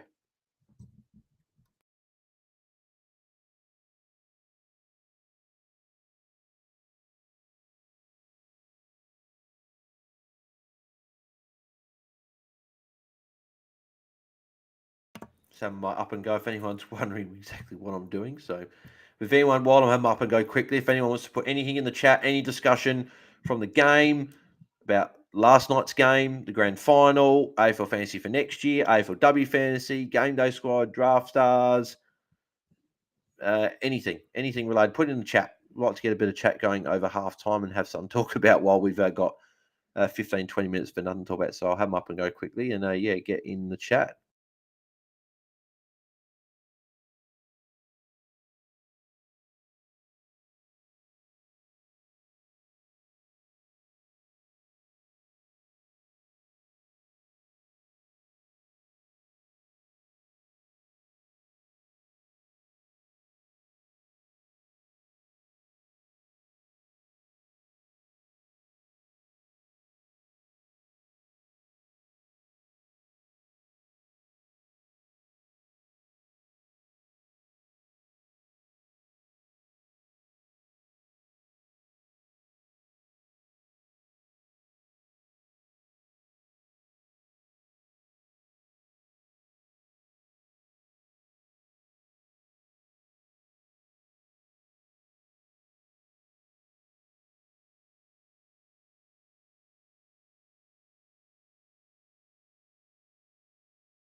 There we go. That's how it's done. You don't normally see that probably every day. Stream going for footy, and then the guy doing the stream is having an up and go. But there you go. Here we go. Corey, good. So hopefully I have a huge end to my AFLW round. I have Daisy Darcy, Charlotte Thomas, Jazz Garner, Cara Bowers, Brie Day, Benici, Gardner, Ella Roberts, and hopefully 1,500 plus or even over 1,600. Yeah, so I will be. So what am I on? I'm on 490 from 1, 2, 3, 4, 5, 6 players. Actually, and it'll be, but I have to have the 62 from Schultz added, and I need the 174 from Ebony Marinoff still to count. So I haven't had that kick in yet. So I'll be on. Let's have a look. So 490, add 174, add. Was it 62 from Schultz? Yeah, 62. I'll be on 726 from how many is that? 1, 2, 3, 4, 5, 6 from 7. So from 7, which is disappointing in a way because when you've got over 350 points has been made, nearly 350 points has been made from your captain. It's just the fact that Tani Evans with a 73 was good. That's a good score. I'm very happy with that. Is that her highest score for the year? No, sorry, she had the 88 in round 1. Then you said 74. But yeah, she's been very good this year. So she was good. Shearer, 60, I'll take it. That's fine. That's about what I'd hope from defenders, 60 plus what I want. Cordner, 24 was obviously not great. The fact that she's still essentially 50% owned is still good. I don't think a huge amount of people got off of her this week. I think a couple of people did, but I don't think a huge amount did. Marinoff obviously is great, but a lot of people have got a few people didn't VC, but a lot of people did. So it's not like I'm gaining a huge amount of ground. I'll gain on a few people, but not a lot. Like the people that went maybe Gardner VC, I'll just gain on those people, and then the people that don't have Marinoff. Nina Morrison 110 was great, and she's not actually heavily owned. She's only 23%, so it's not huge. Then Phillips 49 not great. She's a bit higher on at 27%. Then Schultz, who's owned by a fair bit of the comp, 62, which is actually a lower score for the season. But still, it's very solid. She's scored over 62 points in every game. She's been very, very good. She's going to go up a lot more cash again. So, yeah. But no, so it's going okay. I've dropped a lot of spot, what's that, like 1,200 spots. But that's again due to a few people would have had Marinoff score already kick in. They would have traded in a red dot from the game that just played, the 2 games that played before, and then they would have had Schultz on field. Whereas I've still got to wait for that to kick in. So, Corey, hopefully Morrison doesn't get suspended. I think she will, unfortunately. I think it's pretty much going to be what's going to happen. So, I think the most common move will be going Morrison straight across to Kate Hoare. That's probably what a lot of people can do. If you've already got Kate Hoare, it's probably going to be a Bonnie Too Good or whatever. I'm potentially thinking of going back to Kate Hoare, just get her back in. I can't keep watching Melbourne games and knowing I got traded her and she can just do so well every week. So I might go to Kate Hoare, but then there's also a chance I make a bit of cash and go down to, depending on price, go down to Goldsworthy, who will make a bit of cash there. Go to her and then use that cash and go Bree Davey up. Because I'll be definitely going. Actually, to be honest, probably my trade. Actually, my trades will probably be. I probably won't trade, actually thinking about it now. I'll probably go Morrison to Kate Hoare, Postlethwaite down to Huntington, and then going a Cordner who'll drop a bit of cash. Hopefully go her up to Daisy Darcy. That would be who I would love to get, because then my team is looking pretty good. I'll be pretty happy with that. So that would be the early plan. Obviously, we've got to see, there might be injuries tomorrow. Something might happen. Might have to hold on to someone. If Morrison doesn't get suspended, then that would change it. I'm just sort of basing on her being suspended. But yeah, Cordner break-in was 60. She got a 24. She'll probably drop. I don't even know exactly, because the pricing just is so difficult sort of to look at. I think she scored a 50 last week, and her break-even would have been probably 30. So I think that was what it was. So she went up 70K. So what's that? She might go down 120K, maybe. Would she be about 650? Because her break-even was about 60. Would it be about 6? She'd be probably about 650. So it's going to probably cost people now a couple hundred K to, like, it would have been a straight swap to a lot of defenders, whereas now going Cordner to another defender, you probably got to pay up now. You're probably got to pay a couple hundred K. So if you did jump off this week, it would have been very, very good, good decision there. So yeah, Daisy Darcy's the one I want to get. Emma Carney's also a shout to come straight back into the side. That would probably only cost, because Carney probably stay about the same price. Darcy may go up.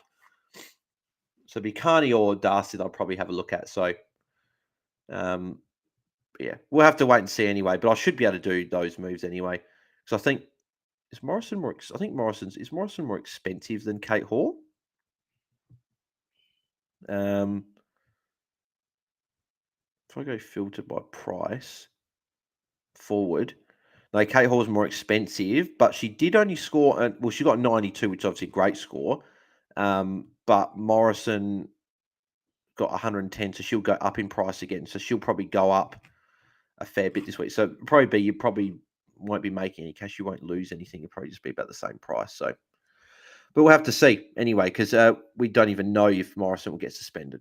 It may not. I may just be saying that, and it might not actually happen. So we'll have to see. But Corey, for me, it will be Malloy. Yeah, it's a good. Yeah, I like Malloy. If you don't have her, you'll make cash off it. This is, again, if she's suspended. She's not. I don't think we trade her. Yeah, it's sad for Dan McStay. They're just showing it there.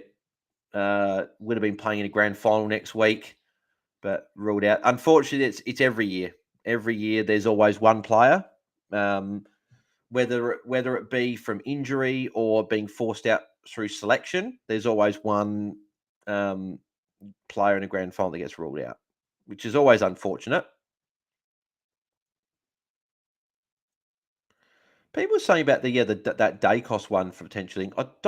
It's not that I was never even worried about that, to be honest. I saw the tackle. I never even thought that it would be suspended, because Pendlebury was also pulling Daniels a little bit to the ground as well, or the momentum was there, and Dacos was almost just a push in the back, if anything. So I wouldn't have even thought that would have been looked at, but it was apparently. So, But yeah.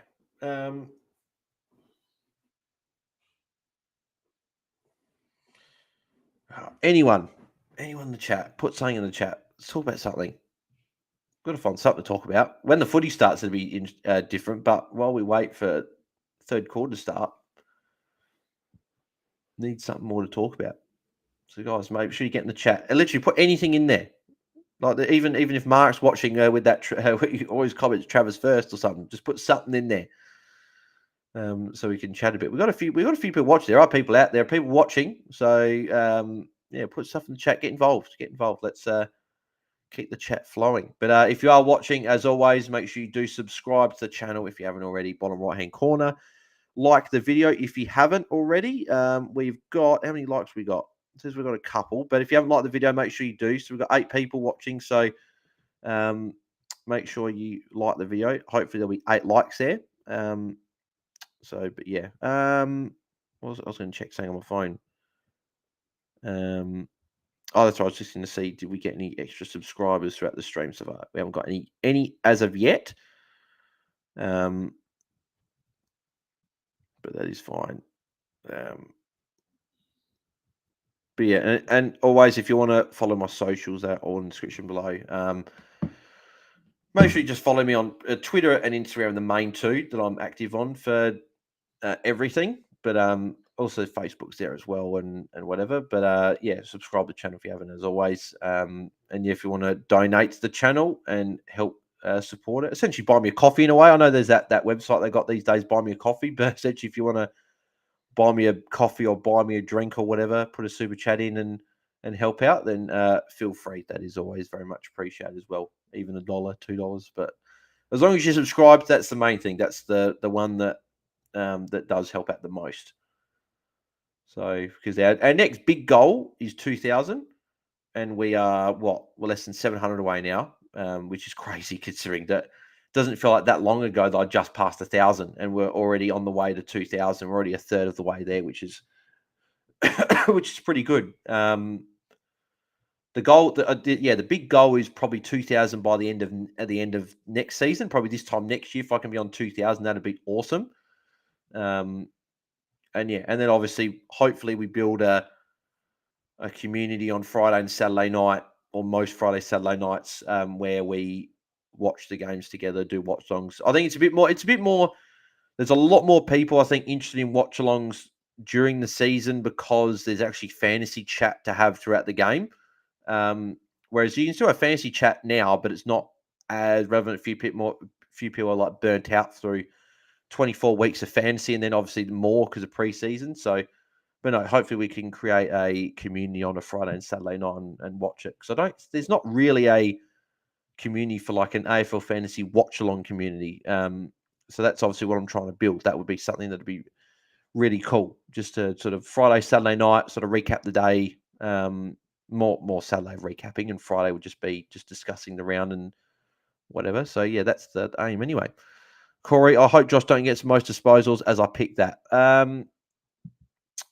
Yeah, I would have had Walsh for most disposals for the game, but for Brisbane, probably would have been Dunkley. Yeah, Dunkley or Neil would have been the two. So, Jacob, here we go. Is a new name from today, but I have seen Jacob's name in the chat before. If Will Brodie finds another home, is he one of your first pick next year? Yeah, he probably would be. Yep, because he'd be cheap. It depends because I think normally they're priced on their highest average from the last 2 years if they miss a certain amount of games from that year. So if Will Brodie played every game this year, he'd be priced on that. But I don't know. I'm having a look now. Will Brodie, how many games did he play? I don't think he played many. Yeah, he only played 5. So I don't actually think he's going to be very cheap. So I don't think he is.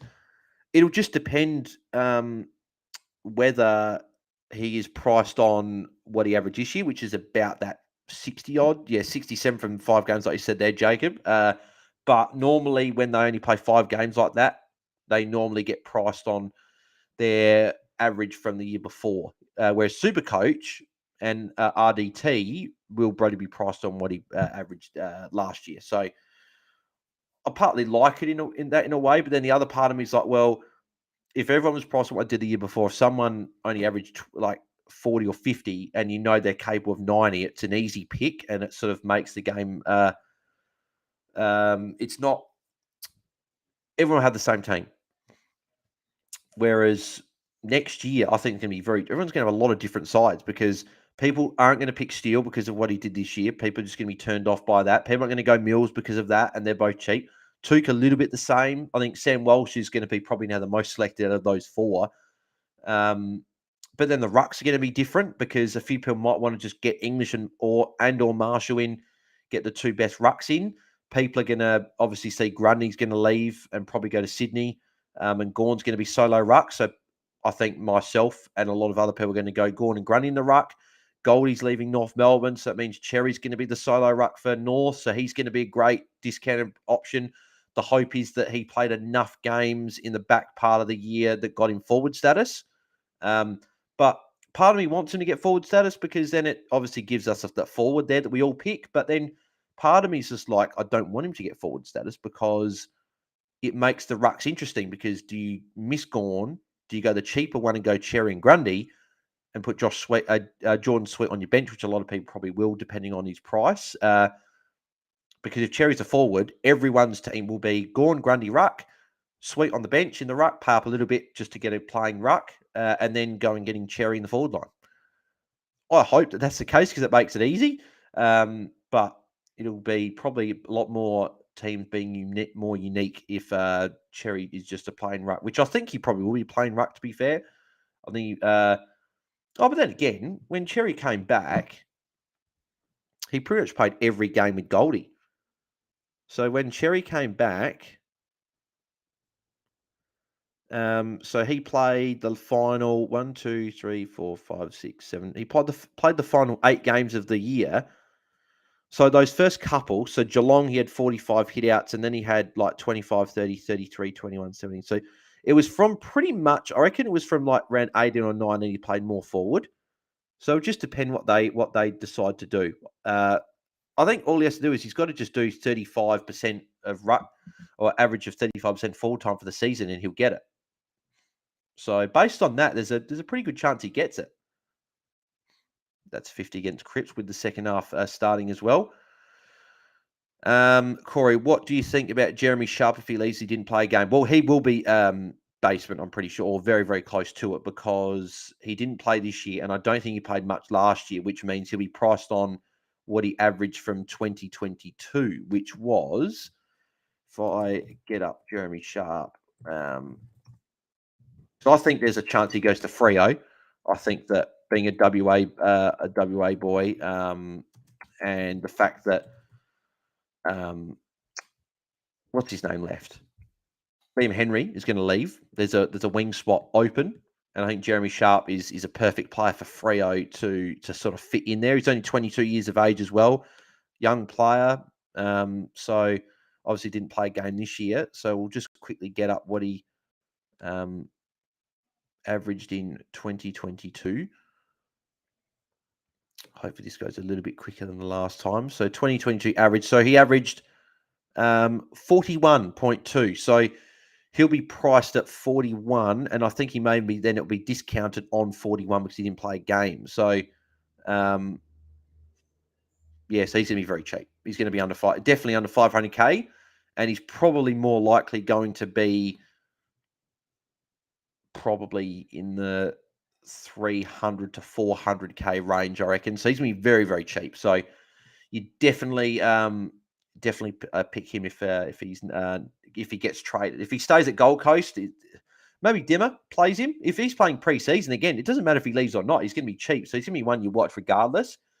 And I think Gold Coast is going to be interesting this year because I think the players that are meant to be in the team are going to be there, and the players that aren't meant to be aren't going to be. And I think Sharp is probably a player that maybe even Gold Coast fans probably think should be in the team.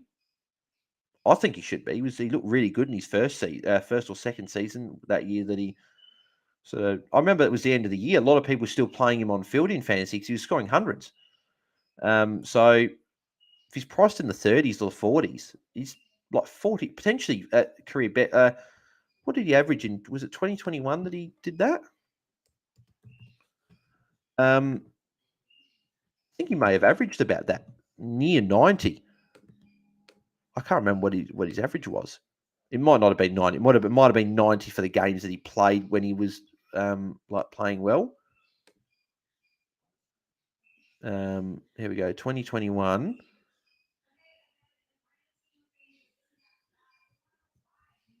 It's not like, come on. Actually, 2020 was his first year. Did he play in 2020 at all? Any games? Yeah, so he averaged just a 30 from that. I didn't with the chat. This is funny. That's what I like about with the chat is that you go on different tangents. Yeah, there you go. It says there's actually an article here on like one of the adverts on Zero. Hang on, I'm looking at it. It says one away Western Australian could earn walk home. AFL trade news. So look here, it looks like there is a definite chance that he goes back home. So 2021, what did he average? Someone's probably put in the chat, but I'm on the website. I'm not on the thing. So average 71. But it was that part of the season when he was going really well.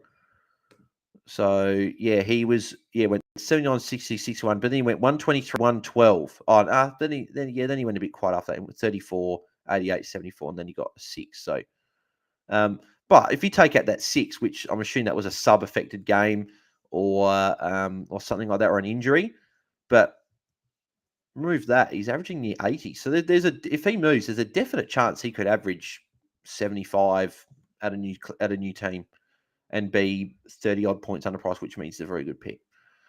And yeah, Corey, I think he will go to W. I think you probably get a Freo. That probably seems like the most realistic place to go. Charlie Cameron kicking the goals. That was part of the multi that got ticked off.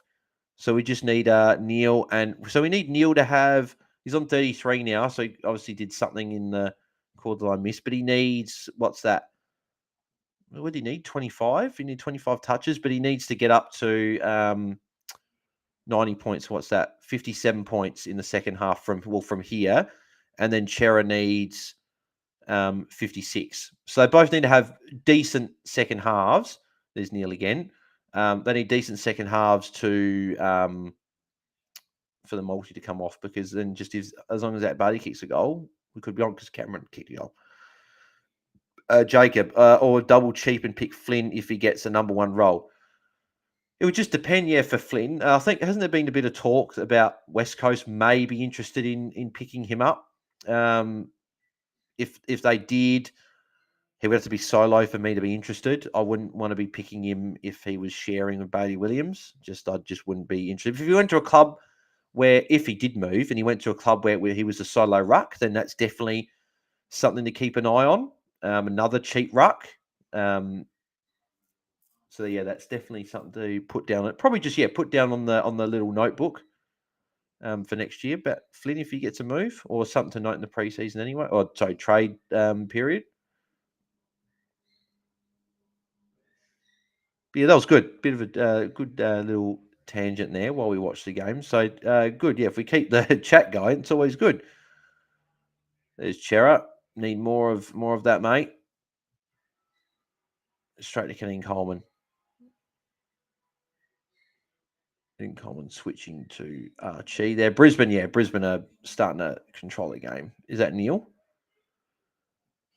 Yeah, I reckon is Lockie Neil. Neil getting involved in this quarter. Goes to Charlie Cameron. So yeah, Neil's starting to make a bit of a move. He's up to 40. I think he's up to 42. Which is good. So now he only needs 48 points from here, which is I think a lot more realistic. Chera with a missed tackle. And Rayner missed it.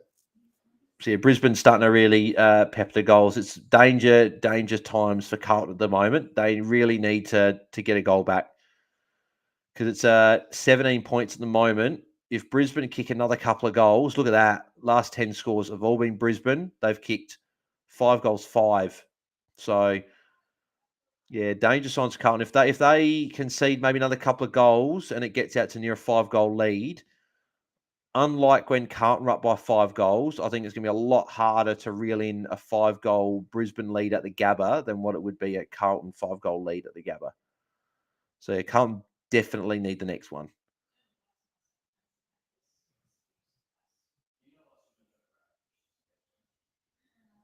And so I don't think Carlton have been necessarily bad in the last sort of 30 minutes of game time. It's just been more Brisbane have just been on. They've been playing of how they probably would have wanted to have started the game. So yeah.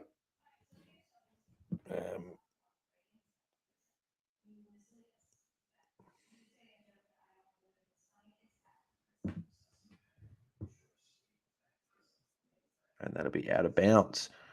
How are we going to draft stars? Let's have a quick update where we are with draft stars. We've risen in rank.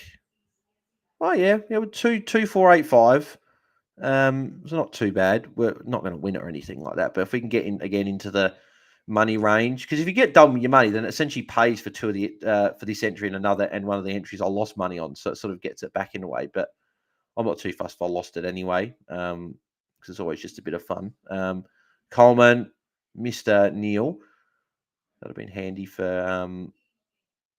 that there, and kicks it out. Who's that alone? Charlie Cameron alone in the defensive 50. So, obviously Coleman's going well on 71. Yeah, so Chera's on 38. Just needs to get a little bit more of it, Chera. But yeah, Chincott and Pitno combined for 27 points. That's been the big thing that's cost me. Again, you go Chera down to pretty much anyone, even if it's Zach Bailey, put Zach Bailey in the midfield, you go and get a guy like Charlie Cameron in the forward line who is on 34, or you go and put in, if it's a, God, would Danaher be enough? Maybe not Danaher. Maybe Danaher or Berry or someone like that. You go and get them. And then you go Pitney up to Oscar McInerney. That's probably the difference between my lineup and the people at the top. So if I have a quick look at the lot that whoever's first. So who is first? Who have they got? Both got Walsh, both got Fletcher, both got Coleman. So this guy's got, I've got Zach Bailey, Dev Robertson, Josh Dunkley, Adam Chera, Alex Chincotta, Mark Pitney. He's got Eric Hipwood, Charlie Cameron, Dane Zorko, Jared Berry, Caleb Marchbank, and Oscar McInerney. So Sard and Cameron have been at it all night. But yeah, so not many changes. If you go Chera down to someone cheaper, and then use a cash on top of Pitney, and then you go get McInerney, and then you probably go Chincotta up to Jordan Boyd, probably a fair bit closer. So, oh well, nothing I can do about it now anyway. And I never really thought about doing that. I always had a feeling I was going to put Cherry in my side. Another point to Brisbane though. So 18 points the margin. So yeah, again, Carlton really need a goal, and Leicester's taking the mark. So again, Carlton really just can't sort of get it into their forward half. Brisbane just set this wall up. Rain out the bat, tackled and out of bounds for a throw in.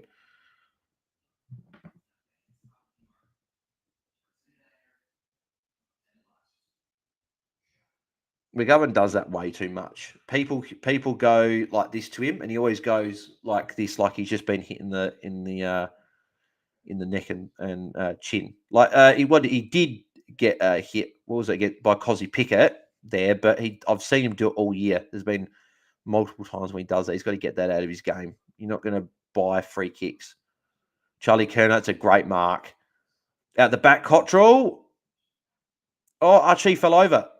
Cottrell's got to kick the goal here. Or he hasn't made the distance from there. How do you not make the distance from 15 out when you're snapping it? That's a big opportunity for Carlton that's gone begging there. So it's 17 points, but that's a bad miss. Could have been a really handy goal to sort of get Collingwood back to Carlton to back within a touching distance again. They're still within distance, obviously, but 2 goals looks a lot better than only the one. It's well done by Kerno there, though. But Dunkley took the legs out there of him.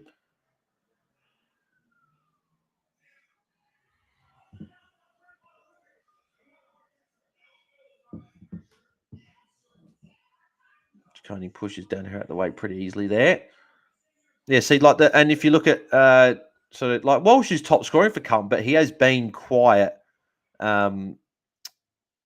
compared to what he was in the first quarter. He was everywhere, and he still has been very good, but they need him to get back to what he was doing in the first quarter. They need Chera to lift. Been very quiet. Hewitt's been a bit quiet as well.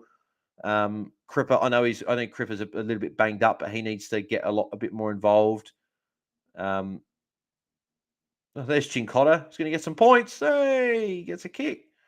It's up to double digits. That I wouldn't give that.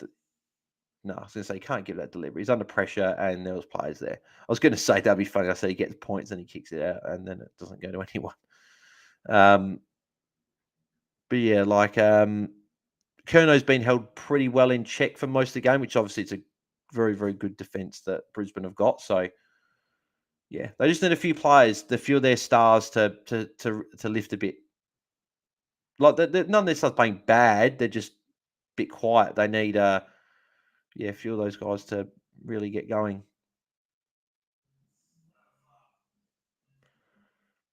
As Doc can't escape the Coleman tackle, and it's turnover. Cripps good tackle on Berry though.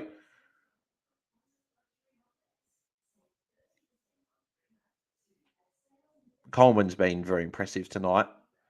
Coleman's one to definitely watch for next year as well. He's actually one. I think he's going to be one that's going to be very selected by a lot of people in their teams, because with Daniel Rich announcing his retirement, and the fact that a lot of these defenders are going to lose their defender status. So your likes of Dawson, Dacos, Doherty, Sinclair, like they're all going to lose defender status. They're not going to be defenders next year. So that pretty much leaves guys like Nick Newman, Lockie Whitfield.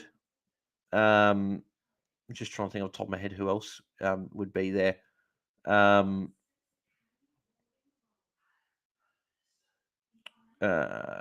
Like Luke Ryan.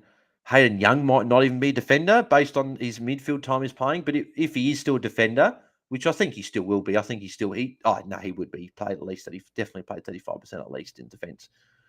Hayden Young will be a popular pick, I think, if he plays, especially plays midfield like he did in a few games towards the end of the year. Tom Stewart, obviously, you know what you're going to get from Tom Stewart. Obviously, as I said, Whitfield. Ash may take that step up, like people may have been hoping he would. Himmelberg would be there, and he'd be a bit cheaper. Salem will be cheap, but again, are you really going to go to him? Probably not. Brayshaw, I don't know if Brayshaw will be a defender, but if he is, he could be up there, because I expect him to come back next year from what they said. Sheasel will be a pretty popular pick, I think, now after how he went this year, and I don't see his role changing. I'll probably just pick. I think a lot of us pick Sheasel. Is it just put him in, and that's that. Like Houston, you're not picking Houston. Jaden Short will be a popular pick. Actually, no, there is a few defenders when you go through it. Actually, you've got a few options there.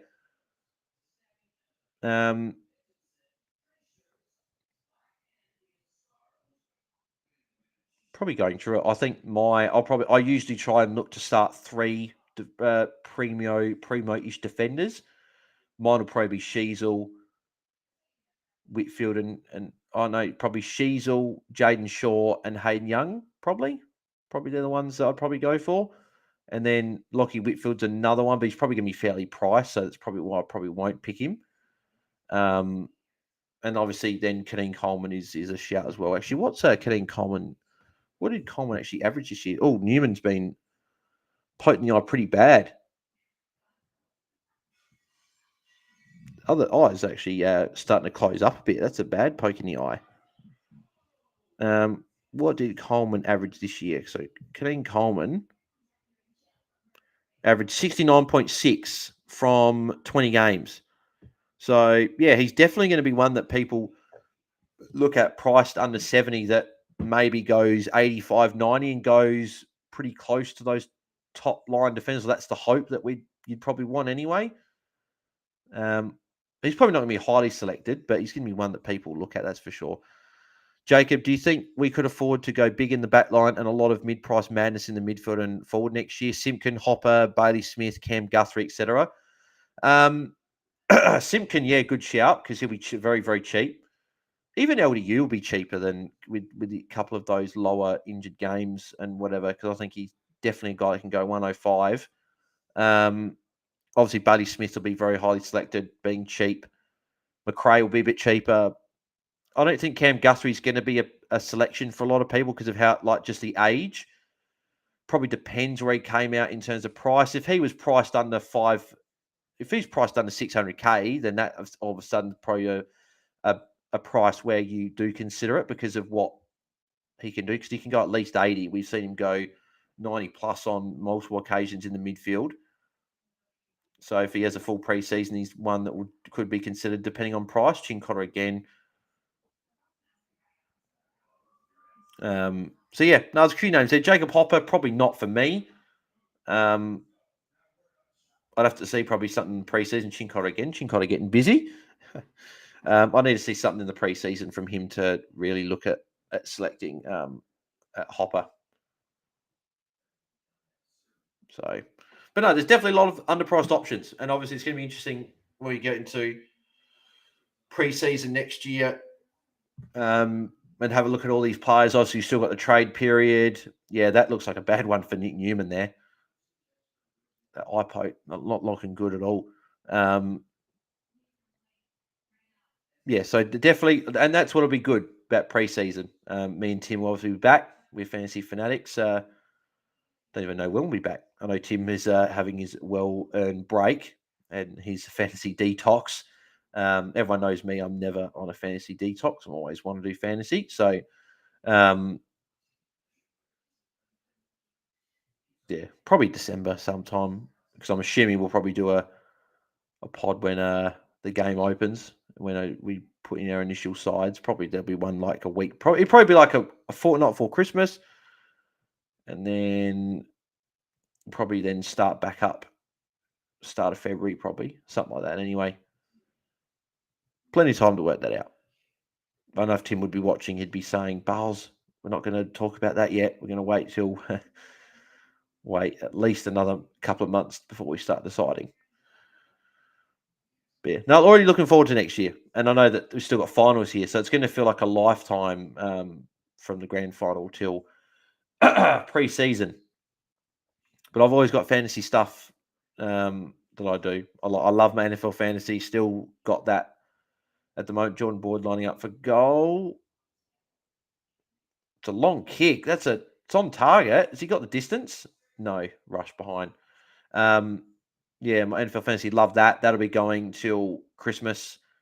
I know FPL will be going up until like midway through next year, so May. So that'll be going right through until the footy starts again. BBL fantasy starts first week of December. So that'll go through December and January. So yeah, plenty of fantasy sports for myself to keep invested in. Actually, that's a question for everyone watching at the moment. If you guys watch BBL, would you guys be interested if I did BBL fantasy content? Would that be something that you'd be keen on or not? That would be, yeah, because obviously I do that. Just be, if you guys are keen on it, I'd be happy to do stuff for it. But if you're not, then I'm happy just to do BBL and take a break and just do BBL with myself. But if Shield goes to the Saints, could be juicy picks as Jacob. Potentially, I think that Shield's probably one of those players I'm probably not going to pick, though. I don't know. See on Bison every round. Who's Bison? Oh, Mitch Marsh. No, will he be playing for Australia? He might be playing for Australia, so he might not be playing. So he might not be captain every week, unfortunately, mate. But no, yeah, he'd be one. Actually, they probably haven't opened BBL Fantasy yet. I wouldn't imagine. It probably hasn't been. The game hasn't been opened yet. It normally opens in late October, early November, I think.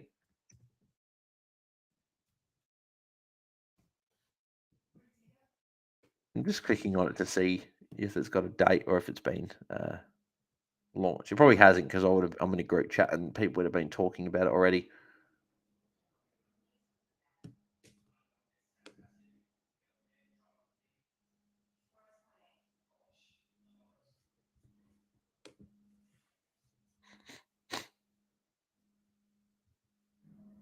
Yeah, no, it doesn't look like it. It's seeing like trade guide for like final round and whatever. So it looks like hasn't opened yet. Round of 13 summary, yes, hasn't opened yet, which is I didn't expect it to have opened yet anyway. Sneeko, Henry, Thornton, Lock. Oh, well, for me, probably yes, as a Strikers fan especially. He'll be a bit cheaper because he started on fire, but Archie getting past a few, and that's a goal for Brisbane. That's a big goal to kick before 3/4 time. That's 21-point margin now for Brisbane.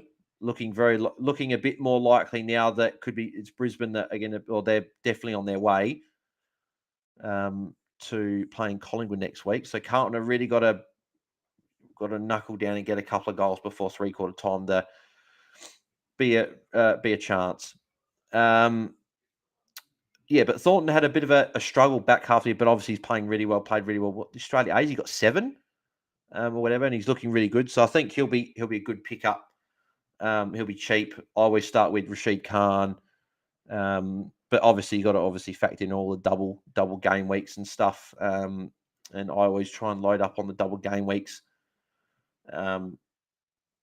So I normally pick Rashid regardless, but funny enough, strikers always have the first or second week having a double game week. We always have a double game week very early, which I don't know if that is just what happens, but it sort of seems common that's what happens.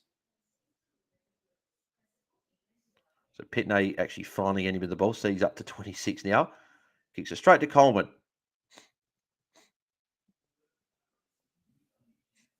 Dev Robertson. A couple of my players there getting involved. And goes to Jasper Fletcher, another one of my players. Okay, well, if we do that for another few players, that'd be nice. Get some points back. Pitney, is that a mark? We got a handball anyway. Walsh there gets a handball.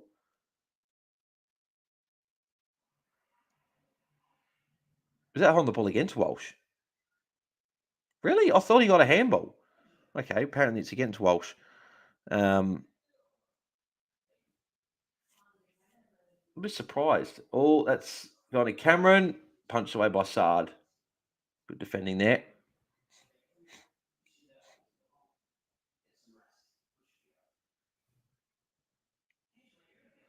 Yeah, it was against Walsh. That's very odd that they paid that. I thought he got a handball, but yeah, Pitner up to 28. So yeah, him and what's it called, and then even Chera being on 38 at near 3/4 time is an absolute killer. Because I could have had Zorko. I could have had Akers, could have had Hewitt, Cripps. Like they're all doing a lot better than Chera.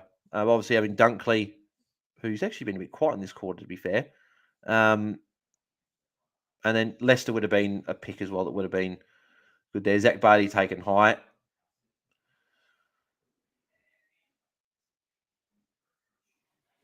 They didn't pay that. I know that he did his usual thing where he lowered the head, but it's not like Hollands just got him high. Hollands took his head off. That's a free kick. I understand that they're probably trying to discourage the players from doing that, like putting their shoulder into the player to get taken high, but that he took his head off. That was a high free kick.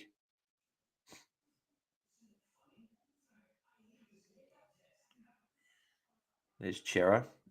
Been very, very, very quiet. Chincotta tackle.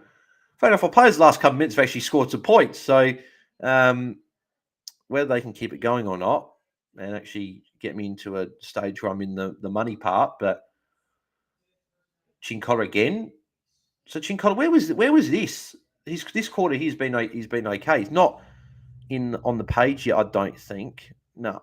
But he probably will be, I think, after tackle when they add it, and then they add the kick, he'll probably be on about 27, I think. Walsh again. Yeah, Walsh is a lock. You can lock Walsh into your side next year. DeConing from like 60 out, that's a bit hungry. He had Mackay's there, he had options, and he decides to go for goal from like 70 odd meters out. You're not going to win a final when you've got players shooting from that far out when they had other options.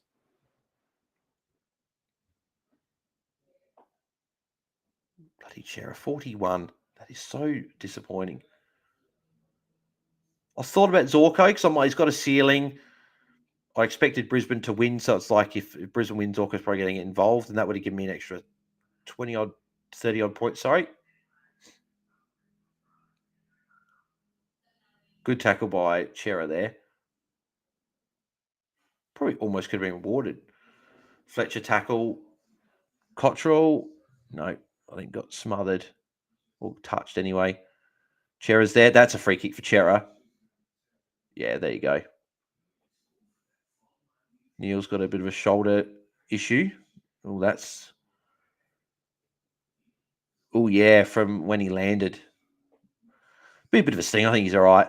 He's okay. Yeah, he's pushing the trainers away. He's fine. So yeah, Chera free kick. Well, this would be interesting if he could put this through. He'd be on near 60, and all of a sudden it's not looking as bleak as what it was a couple of minutes ago when he was on 38. And this is important for Carlton to kick this goal. He has to kick it, and he's missed it. That is an awful miss. Awful miss. You're not winning prelim finals when you can't kick goals from 25 metres out on a bit of an angle. You've got to be putting those through. Against the lines at the Gabba, got to put them through.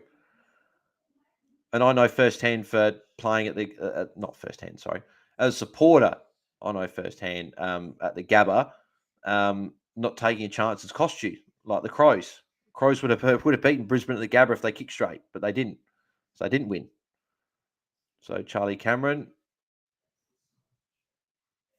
it's 3/4 time. I was wondering why he stopped, but 3/4 time, Carlton are up by 20. Brisbane are up by 20 points. So, yeah, we'll have to see if Carlton can get back in the game. But Brisbane look like they could be on their way to a grand final against Collingwood, who, if anyone my age or older, going back to the early 2000s with Collingwood and Brisbane in the grand final. But draft stars, I might have done okay in that quarter because I had a few of my players got a lot of points late in that quarter. Yeah, we're up to 1670 rank. So... Dev Robertson 45, Zach Barty 44, Walsh 80, Dunkley 71, Fletcher 55, which is good. Chera 50, Coleman 84, Chincotta 23, Pitney 29. So we're probably not far off of the money area. So we're still probably a chance to get that. And I think Dunkley's going to have a big last quarter. It just sort of seems that he'll have I don't know, I just have a feeling he'll have a big last quarter. So if he does, and Coleman does well and gets his 100, and then Walsh does his thing, and then hopefully if Zach Barty can have a good quarter, and then if Pitney and Chincotta can actually get the ball, then we could be on here. And if Chera just has a decent enough quarter, so Chera needs 40 points in this last quarter for the multi-part to get up. So for my multi to get up, I need Neil to have a what's that, 44-point quarter. I don't see that happening. Especially with that stinger. Chera needs 40 points. Zach Bay needs a goal. That's pretty much it. The rest of it will actually now I'm down to 1866 ranking. Something must happen. I must have lost points or some must have scored points late that meant I dropped. But we're not far away anyway. There's still a chance that we could get into the money part. Ben Hayes, hi mate. Been watching the game on TV. It seems Coleman is hard carrying. What do you mean hard carrying? He's been very good. If that's what you're meaning by, but yeah, he's been good tonight. Had a good game. He's on 84, second highest scorer on the ground.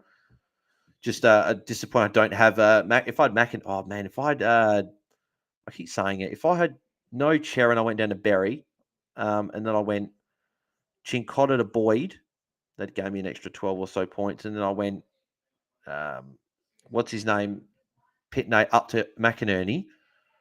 I'd be well within the money sort of part of draft stars.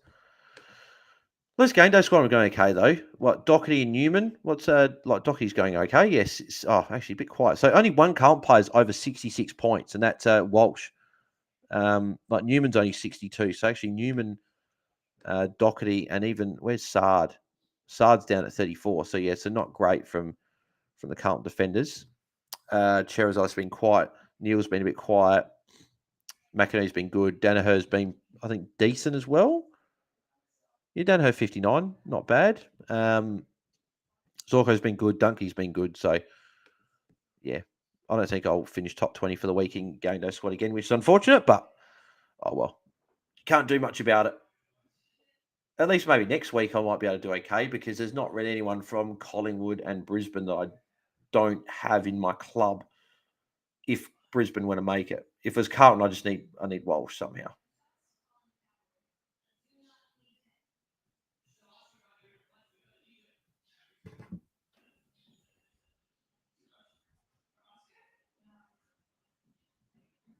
So I'll probably say the same thing again that I normally say. If you haven't liked the stream, make sure you do. Helps the channel out. If you haven't subscribed, bottom right hand corner, make sure you do that as well. We're on our road to 1,400. Socials are in the link description below. Make sure you go and follow me across those. And yeah, actually, no, I keep saying that the one thing, but the two things extra to help the channel out a lot. The first thing is sharing the stream on your socials, share it with friends and stuff. Obviously, get more people involved, get more people in the chat, so we can build this community. I would love at some point next year, even the grand final would be cool. But I don't think we're going to do that, but it'd be cool next year for Fantasy Watchalongs to be hitting 50 to 100 people watching on a Friday or Saturday night, because the chat would just be constant, and I'd be almost missing comments. So yeah, that's the goal. So yeah, sharing the stream with friends and that's obviously huge. And again, if you want to donate to the channel, there's a super chat button. Feel free to do that. But as long as you're subscribed, as I always say, if you're subscribed, then I'm happy. So I wonder if Brisbane, sorry, if Carlton can get back in the game. After quarter time, there you go. Forward half intercept. Brisbane have had 20, Carlton have had 9. So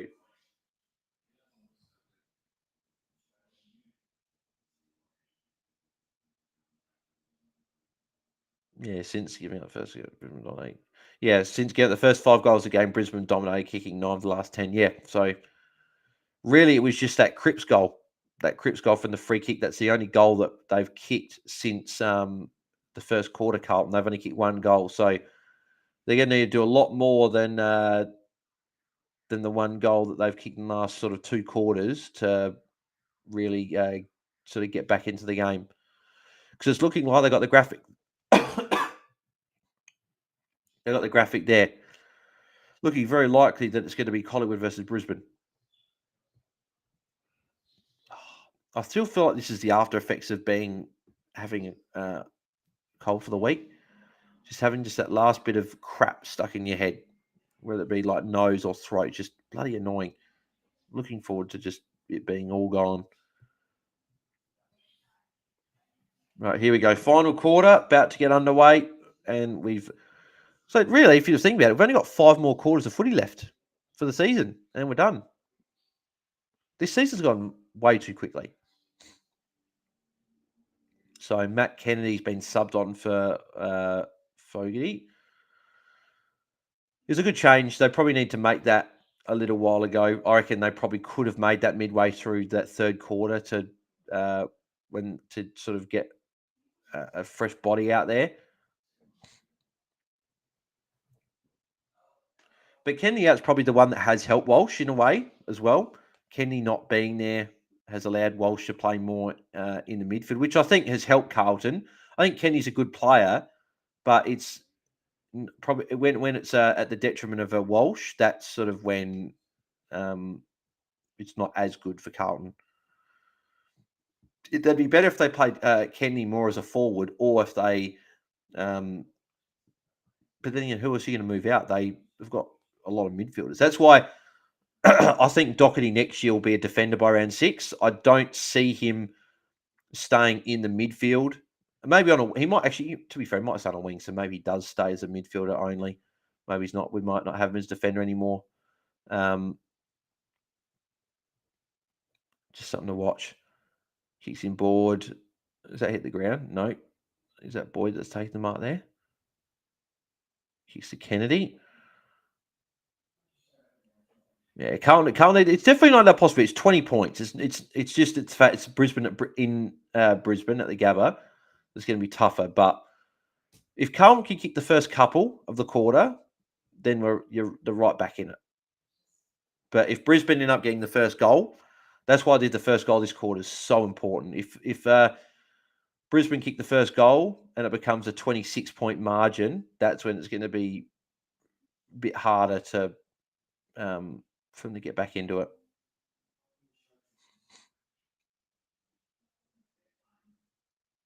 Because 26 points against Brisbane at the Gabba, you need 5 goals to get in front. Charlie Cameron's just taken my inside 50. So he'll be lining up for goal.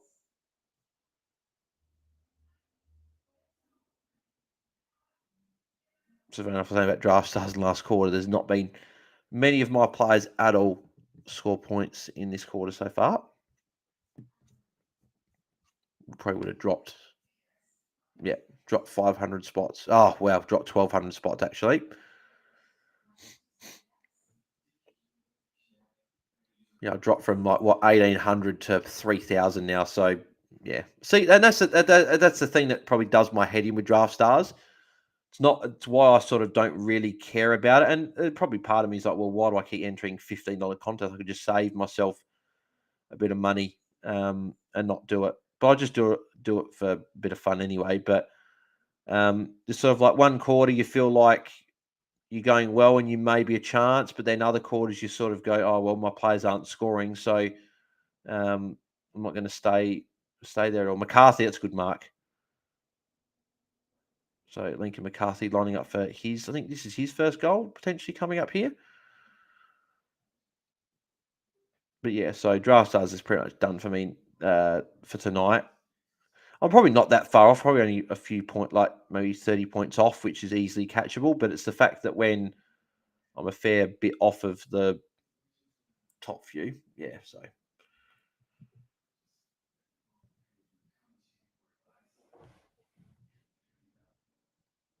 and he's missed it. No, he's kicked it. Okay, that looked like from that angle there he missed it, but no, McCarthy has kicked it. So 27 points, and yeah, the Carlton fans are a little bit quieter and they're a bit sort of despondent there, and it's not looking good at the moment. 27 points. It's a very, very dangerous margin because this could blow out. If Brisbane can keep this up, they may kick another 4 or 5 goals and make it a 50-point game. But Carlton desperately need the next one. They cannot afford. I think if Brisbane kick the next one, it's game over. Because if they're 33 points up at the Gabba with 15, let's say 15 minutes to go, you're not getting back in the game from that. Docky in the CBA here. Yeah, Brisbane just got their clearance game working. Like that's the one thing they've got since Carlton kicked their early goals. Dev Robertson, good tackle on good tackle on Hewitt.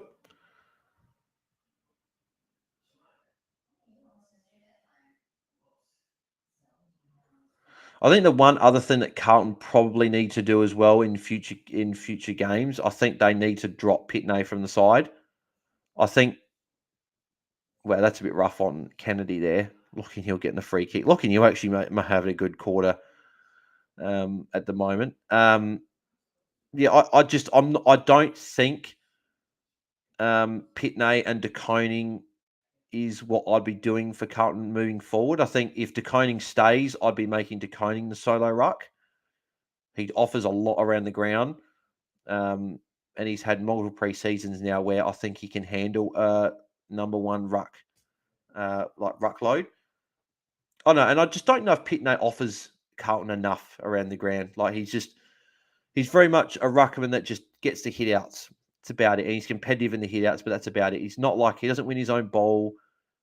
I don't even think he tackles that much either. So yeah, I would be if I were Carlton, I'd be trying to keep decoding and yeah, just staying with the run. That's just personally what I would be doing anyway.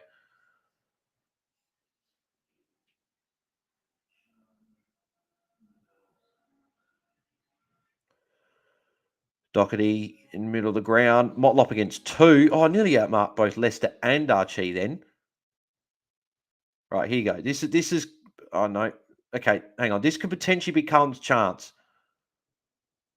And Mackay outmarked by Harris Andrews. Just such a good defender, Harris Andrews. Just so hard to beat. I'd probably have. Who would you rather have? That's a question for people watching. Would you rather have Wiedering or would you rather have Andrews? I think I'd rather Andrews. Who would you guys rather? Would you rather Andrews or would you rather Wiedering? I'd rather Sam Taylor personally out of all three because I think Sam Taylor is just so good one-on-one. But if I'd pick between Wiedering and Andrews, I'd rather Andrews. But I'd rather both, obviously. But who would you guys rather out of the two?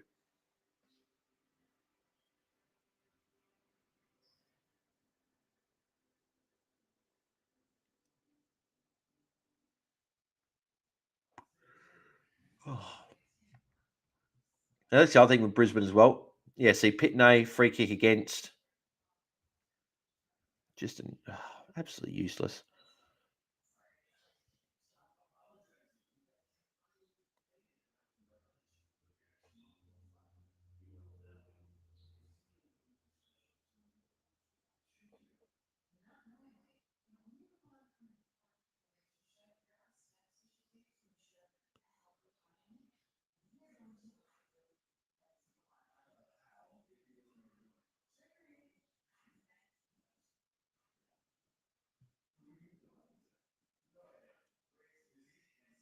And rush behind for Brisbane.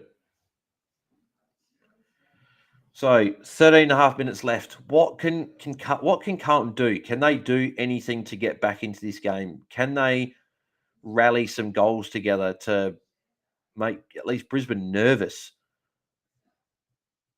Because at the moment, 13 minutes to go, and Carlton aren't really showing like they're going to be able to do anything. Fossey, mate, what have you got? What's Carlton got? And my bloody should have got up and stretched a little bit ago. Bloody butt's getting sore now, sitting down. Good tell by Chera, but Dev Robertson able to stand up and get the handball out.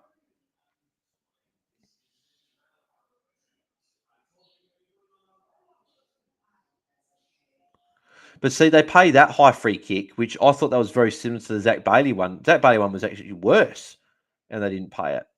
Mackay free kick. There you go. This is Cullen's chance. Could this be the door that opens it slightly? Mackay's got a free kick, but it's in the worst position for Mackay. It's on the wrong side for a left footer. He's got to kick a drop punt. You can't be snapping it from here. This has been his kryptonite. Can he go back as a leader of Carlton and kick a drop punt to keep them in the game? Can he do it? And he hits the post. It actually looked like a good kick, to be fair. I thought that was actually going to be a goal. So if actually for my multi now, Neil needs 26 and Chera needs 30 from here. So it's still a little probably out of reach, but don't know if it's actually impossible.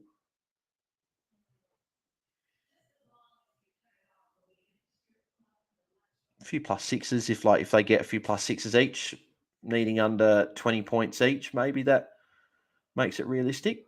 They're probably not going to get there. I can't imagine that I think that means they need 50-point quarters to get there.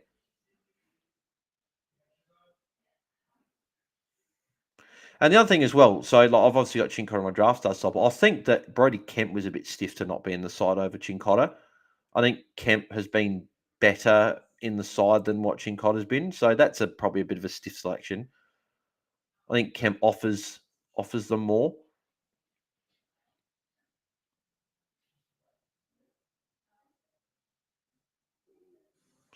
And there you go, Brisbane again.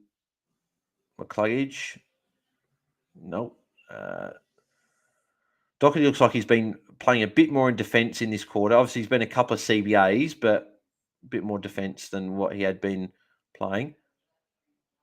Dev Robertson just laid out Paddy Cripps there, and that would have been, and that'd be a free kick against Chincotta. Yeah. Why did I pick Chincotta in my side and bloody Pitney?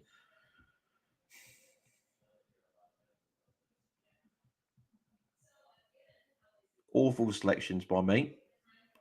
I should never have gone Pitney because it's not like I was confident he was going to go 90.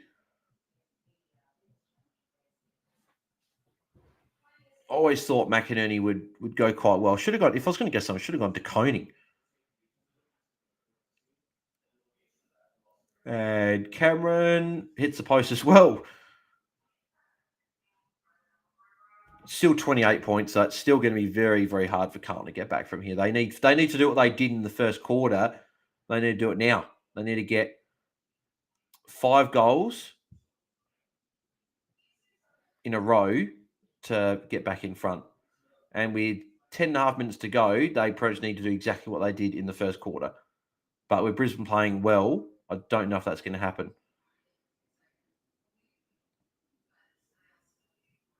Hewitt hits up. Cripps, yes, got it. Got to kick this.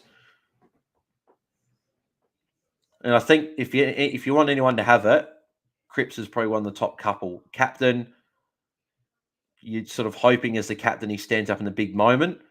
Probably could have been a free kick to Keneen Coleman there, actually. I think Cherry held on to him for way too long, but and he got paid the tackle chair for that as well. It's up to 66, 24 points he needs, actually. Can Cripps keep the Blues in the game? He can. It's a goal.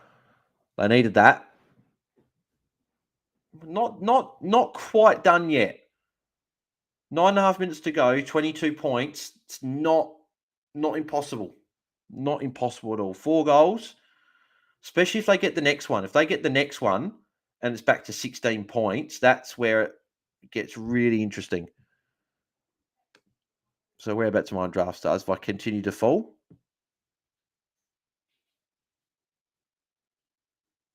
Okay, well, they took Chincotta's tackle away, apparently.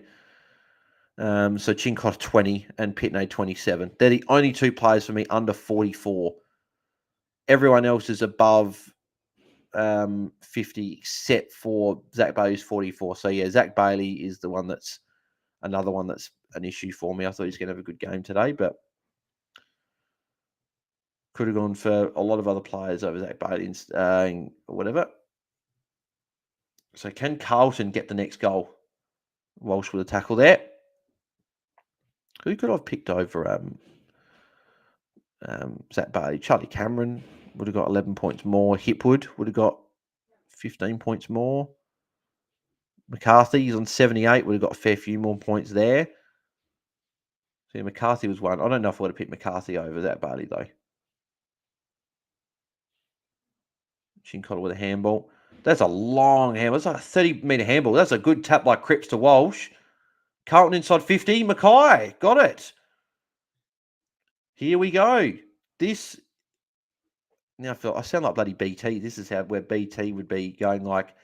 he'd be saying, here we go. So, come on. If Mackay... What? I don't really care who wins, actually, but I sort of want it to be a close finish. So, Mackay... He's on the right side for a left footer for a drop punt. His last drop punt was pretty good. He hit the post. Can he go back again? Team needs him as a leader to go back and kick the goal. And he's got it.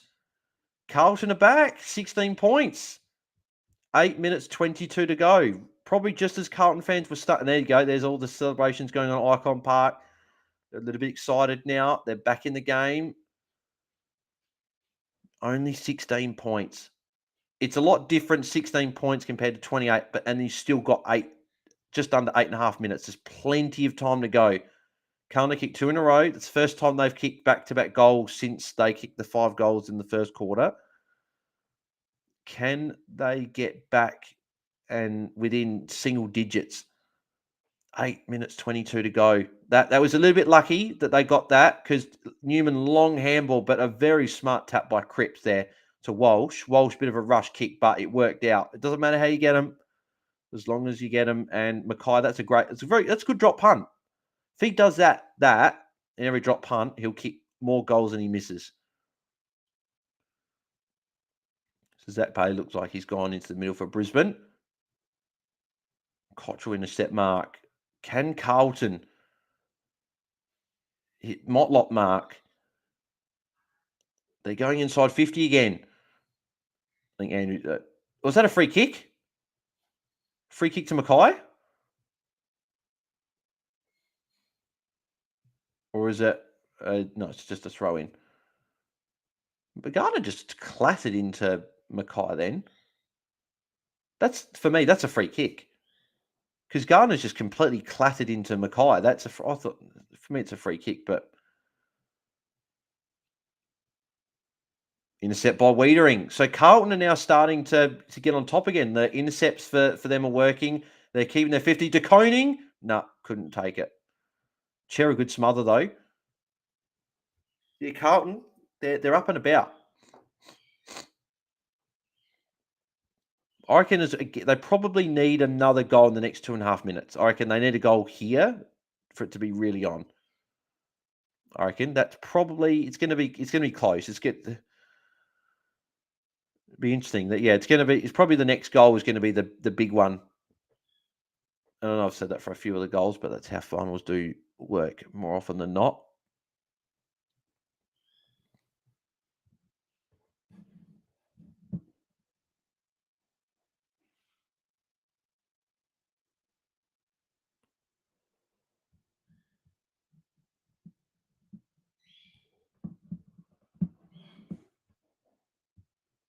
Kennedy tackled. Neil, Zach Bailey. Zach Bailey's starting to get a couple of touches now. We've just got the 2 touches since I said that, but Coleman, that was a good tap there. Zach Bailey again. It's a good kick to the advantage of Hipwood. Good defending by Marchbank there, and it'll be a throw in. 7 minutes to go. Crowd of 36,000. I would imagine that's probably capacity. I wouldn't imagine you'd be able to fit many more people than that in the Gabba. This would have been sold out due to obviously being Brisbane Carlton, then being a prelim.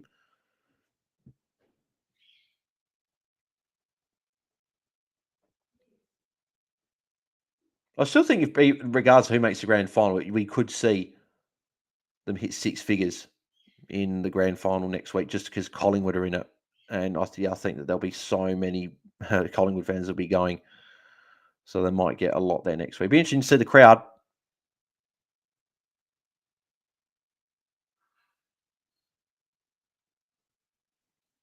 Kenny, good fake. Good, got to go through the middle. Not a great kick though, but it's actually going to work out. Curnow. Nah, not to the advantage of Mackay though. Mackay did all right to keep it to ground though. It's gone out of bounds, so it's not a bad result for... Oh, hang on. What's that with De Koning there? Oh, it's a free kick to Brisbane. What's the free kick for though? Was it for holding? It looked a bit soft. Didn't really notice much there. Chera, Sard, Boyd. Boyd's had an okay game coming into... It's fun, just coming into a prelim. Curnow. Wrapped up by multiple Brisbane players. 6 minutes, 2 to go. 16-point margin. Can Carlton get another one here to get it back to 10 points and make it very interesting? Hewitt to the top. Oh, De Koning nearly had it. Good tackle by Akers there. But Zach Bay in the midfield has been good for Brisbane. He's got, I think, 4 or 5 disposals in the last 4 or 5 minutes, and done some really good things in there. You see, Chera's getting busy in this quarter. He's had a good quarter. So I don't know what he was doing in the second and third quarters, but his first quarter was Actually, he's been a bit quiet actually the whole game besides this sort of last quarter. He's above 70 now. I thought Dunkley was going to have a big last quarter, but he's been a bit quieter. How's Draft Stars going with what? Just over 5 minutes to go. Yeah, we're 2-5-3-9, so we're probably not going to get there. The forwards have done their job. My midfield's done okay. It's just really Chincotta and Pitney are going to cost me. So I got Walsh and Coleman, who are the two of the top three scorers. But if I had McInerney in there as well, then that would be ideal. That should be a free kick to McGovern. Archie just...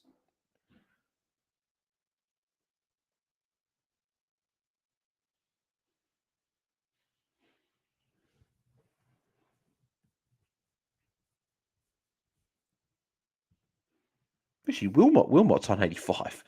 Wilmot's had a good game. So yeah, Wilmot could have been one I could have picked in the midfield. I know that. I could have gone Chera down to Wilmot and then gone Pitney up to McInerney. And that would have been definitely a good move. And then gone, if I went Chincotta to Boyd, who's on 70. Actually, if I'd done that, I probably would be winning. I'd probably be winning the competition. I'd probably win the contest if I did those covers. But then again, that's everyone. Everyone could say, oh, if I did this, this, and this, I would be winning. But I'd never really considered getting Wilmot in over Chera and then going and getting McInerney. I would have always probably rather Pitney and Chera.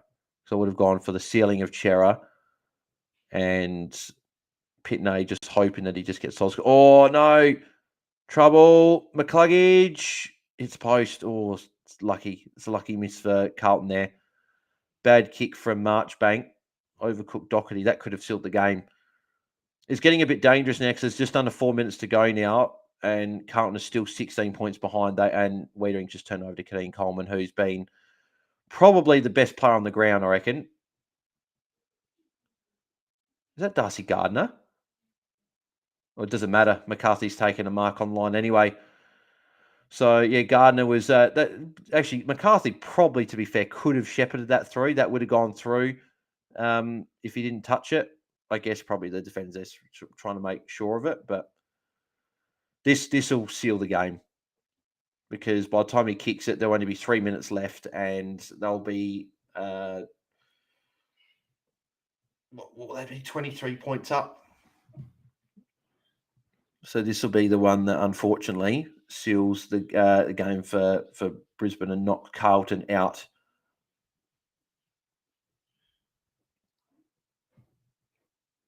Yep, there it is. Looks like it'll be Brisbane going to the grand final. Looks like it'll be a Collingwood-Brisbane grand final. Throwback to the 2000s. I did say at the start of the year I thought Brisbane were going to win the premiership. And they've got a real chance to do that now. Moving into a grand final against Collingwood. It's going to be a tough test against Collingwood at the MCG, but it's going to be bloody one hell of a grand final. And in fairness, they've probably been the two best teams all year. So it's probably right they are the two teams that make it.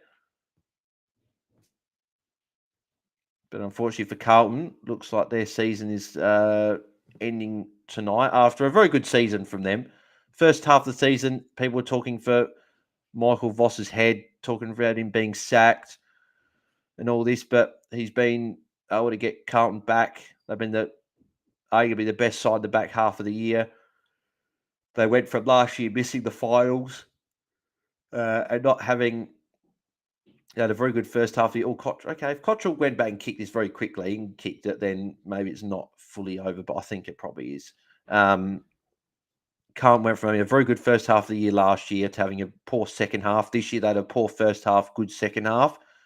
So if they can put the two together, they could finish top four next year, potentially. And Cottrell has missed it. So if there was any chance, it's gone now. But yeah, Carlton have had a good season. They've gone from missing the finals to making a prelim. Obviously, the only thing you can do better is get a grand final and win it, but they've had a very good year. Unfortunately, though, after that first quarter, not enough of Carlton's leaders and star players have been able to impact the game for big periods. You've had like Walsh had a consistent game. Doherty's been pretty good. McGovern, a couple of others have been okay, but there's been a few that haven't really gone the whole game and haven't done too much. Chincotta takes his first mark for the game. Bit too late, mate. I don't think I'm getting anything out of the draft size contest now, so we never know, but I don't think I will be.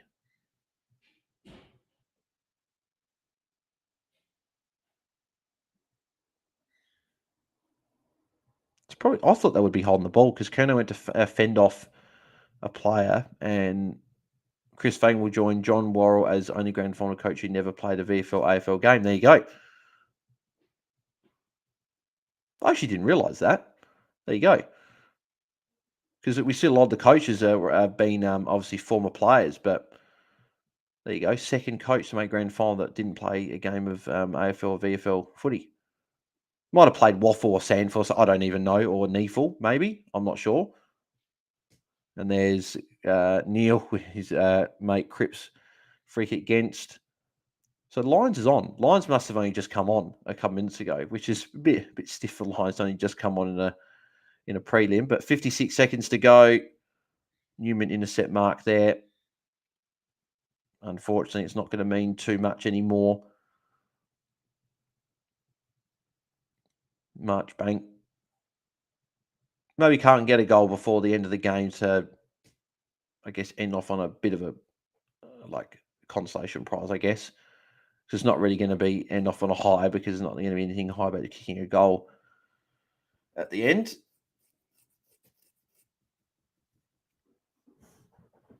So Jack Barton, 21 seconds or 20 seconds to go. Can't get a late goal. They do. Jack Martin's got the goal. Back to 20. It's 16 points. But yeah, unfortunately, the first quarter for Carlton was very, very good. The last quarter's been decent from them because they've been able to kick more goals in this quarter than Brisbane. It was just the second and third quarters where they allowed Brisbane to control the game, and Brisbane were able to kick more goals, obviously, in that half of the game that they dominated compared to Brisbane's. And there you go, Coleman, 21 touches, 10 marks, 7 score involvements. Good game. I think he's been the best player on the ground tonight, Kadeem Coleman. And he's the second top scorer behind Sam Walsh. Been a low-scoring fantasy game, actually. Only 3 players over 100.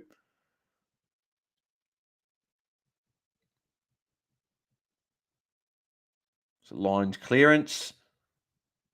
Like Jared Lyons clearance. And Zach Bailey. Fair enough, if that was for my multi, Zach Bailey would have actually kicked.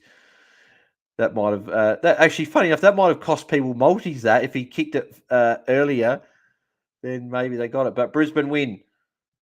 Brisbane are through to the 2023 grand final, playing Collingwood.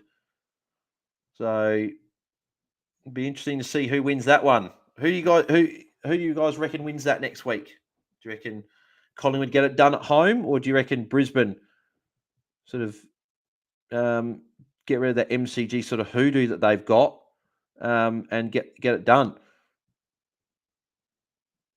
It's going to be a great grand final, actually. Brisbane versus Collingwood is going to be a great grand final, I reckon. I think either of the 4 teams in the prelim all could have, deserve to have been the grand final, and it would have been a good grand final any of the ways, but I think it'll be a good grand final next week. Hopefully it'll be there you go, Cripps and Neil, obviously good mates there. Hopefully it won't be a blowout or anything like that. Hopefully it'll be a good, close game. Last year was not the most enjoyable grand final to watch with Geelong and Sydney.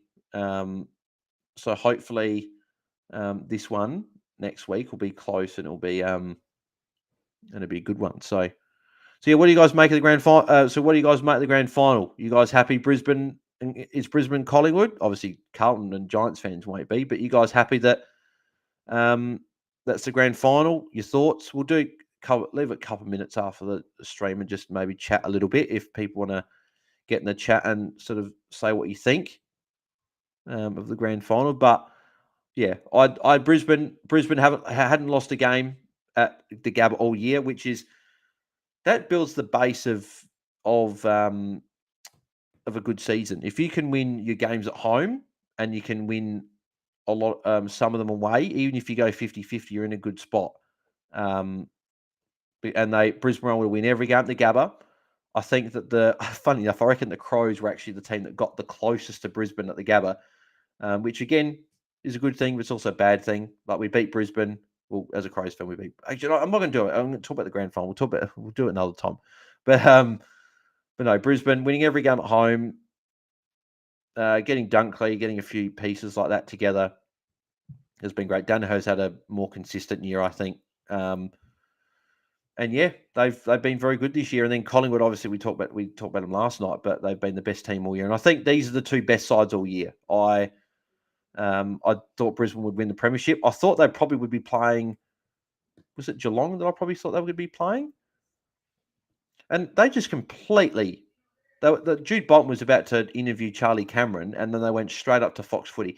That's one thing that does my head in with Fox Footy is that they, as soon as the game finishes, they go straight up to upstairs or whatever. Like that's the pet peeve I've got with that in the AFLW at the moment is that the AFLW finishes on a Friday, like the game yesterday, and as soon as the siren goes, they just say Melbourne win by blah blah blah. Then they go straight to the pre-game stuff. I'm like, just wait 5 minutes to get an interview or two from the Melbourne players that won.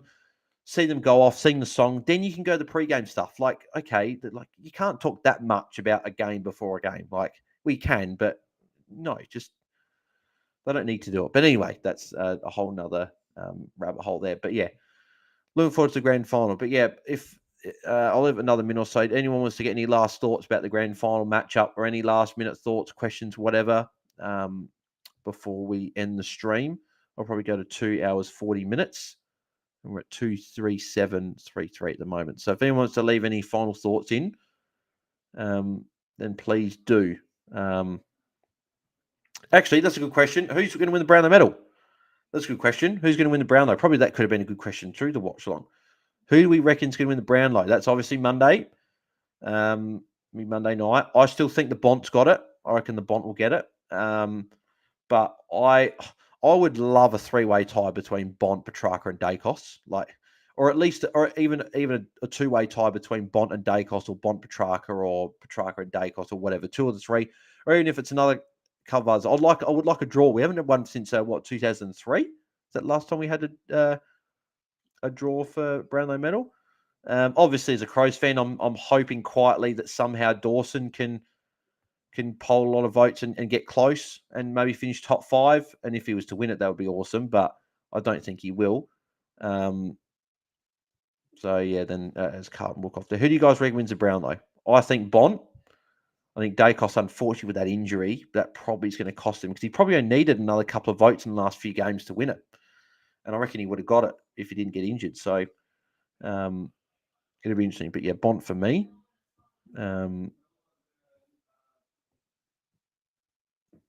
Yeah, I know Carlton fans will be disappointed, obviously, but they've had a very good season, especially after, as I said, the start of the season. Start of the season was difficult, losing a lot of games. Oh.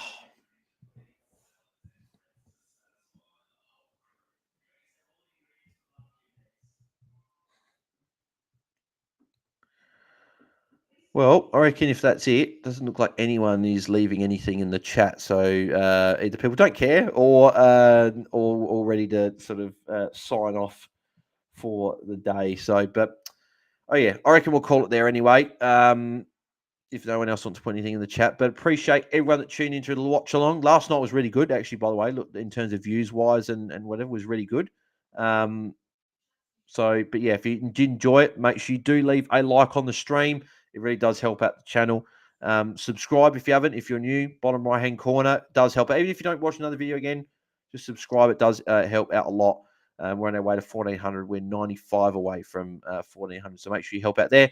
Social media links in the description below. Follow me across all those, especially Twitter and Instagram. They're the two that I'm most active on. and you'll keep up to date with everything I do. Turn on notifications so don't miss when I go live or upload any other content. I'll be back tomorrow with Tom from GameDay Squad, and we'll be reviewing everything from round 4 of AFLW Fantasy. So make sure you guys tune to that at 7:30 Eastern, 5:30 Australian Western Standard Time. So make sure you guys tune in for that. That'll be good fun. Hopefully, you have some big scores tomorrow, plenty of games, a lot of relevant players to play tomorrow in that. So, but good luck. Good luck for the rest of your AFLW Fantasy weekend. But if you don't do that, appreciate you guys tuning into the watch along. And I will be live next Saturday afternoon for the grand final. I'll be hopefully getting a few people to jump on pre-game. I'll probably be live maybe 30 minutes to an hour before the game, a bit longer than what I normally do. It'll probably be about a 4-hour stream, just because it's the grand final. It'll be a longer one, get guests on and plenty to chat about. So make sure you guys do tune in next Saturday if you're not doing anything. So, or if you want to listen to me in the background. So, but no, I appreciate you guys tuning in. Have a good rest of your weekend, and I'll catch you guys tomorrow with Tom for the AFLW Fantasy round review. So I'm out. Thanks, guys.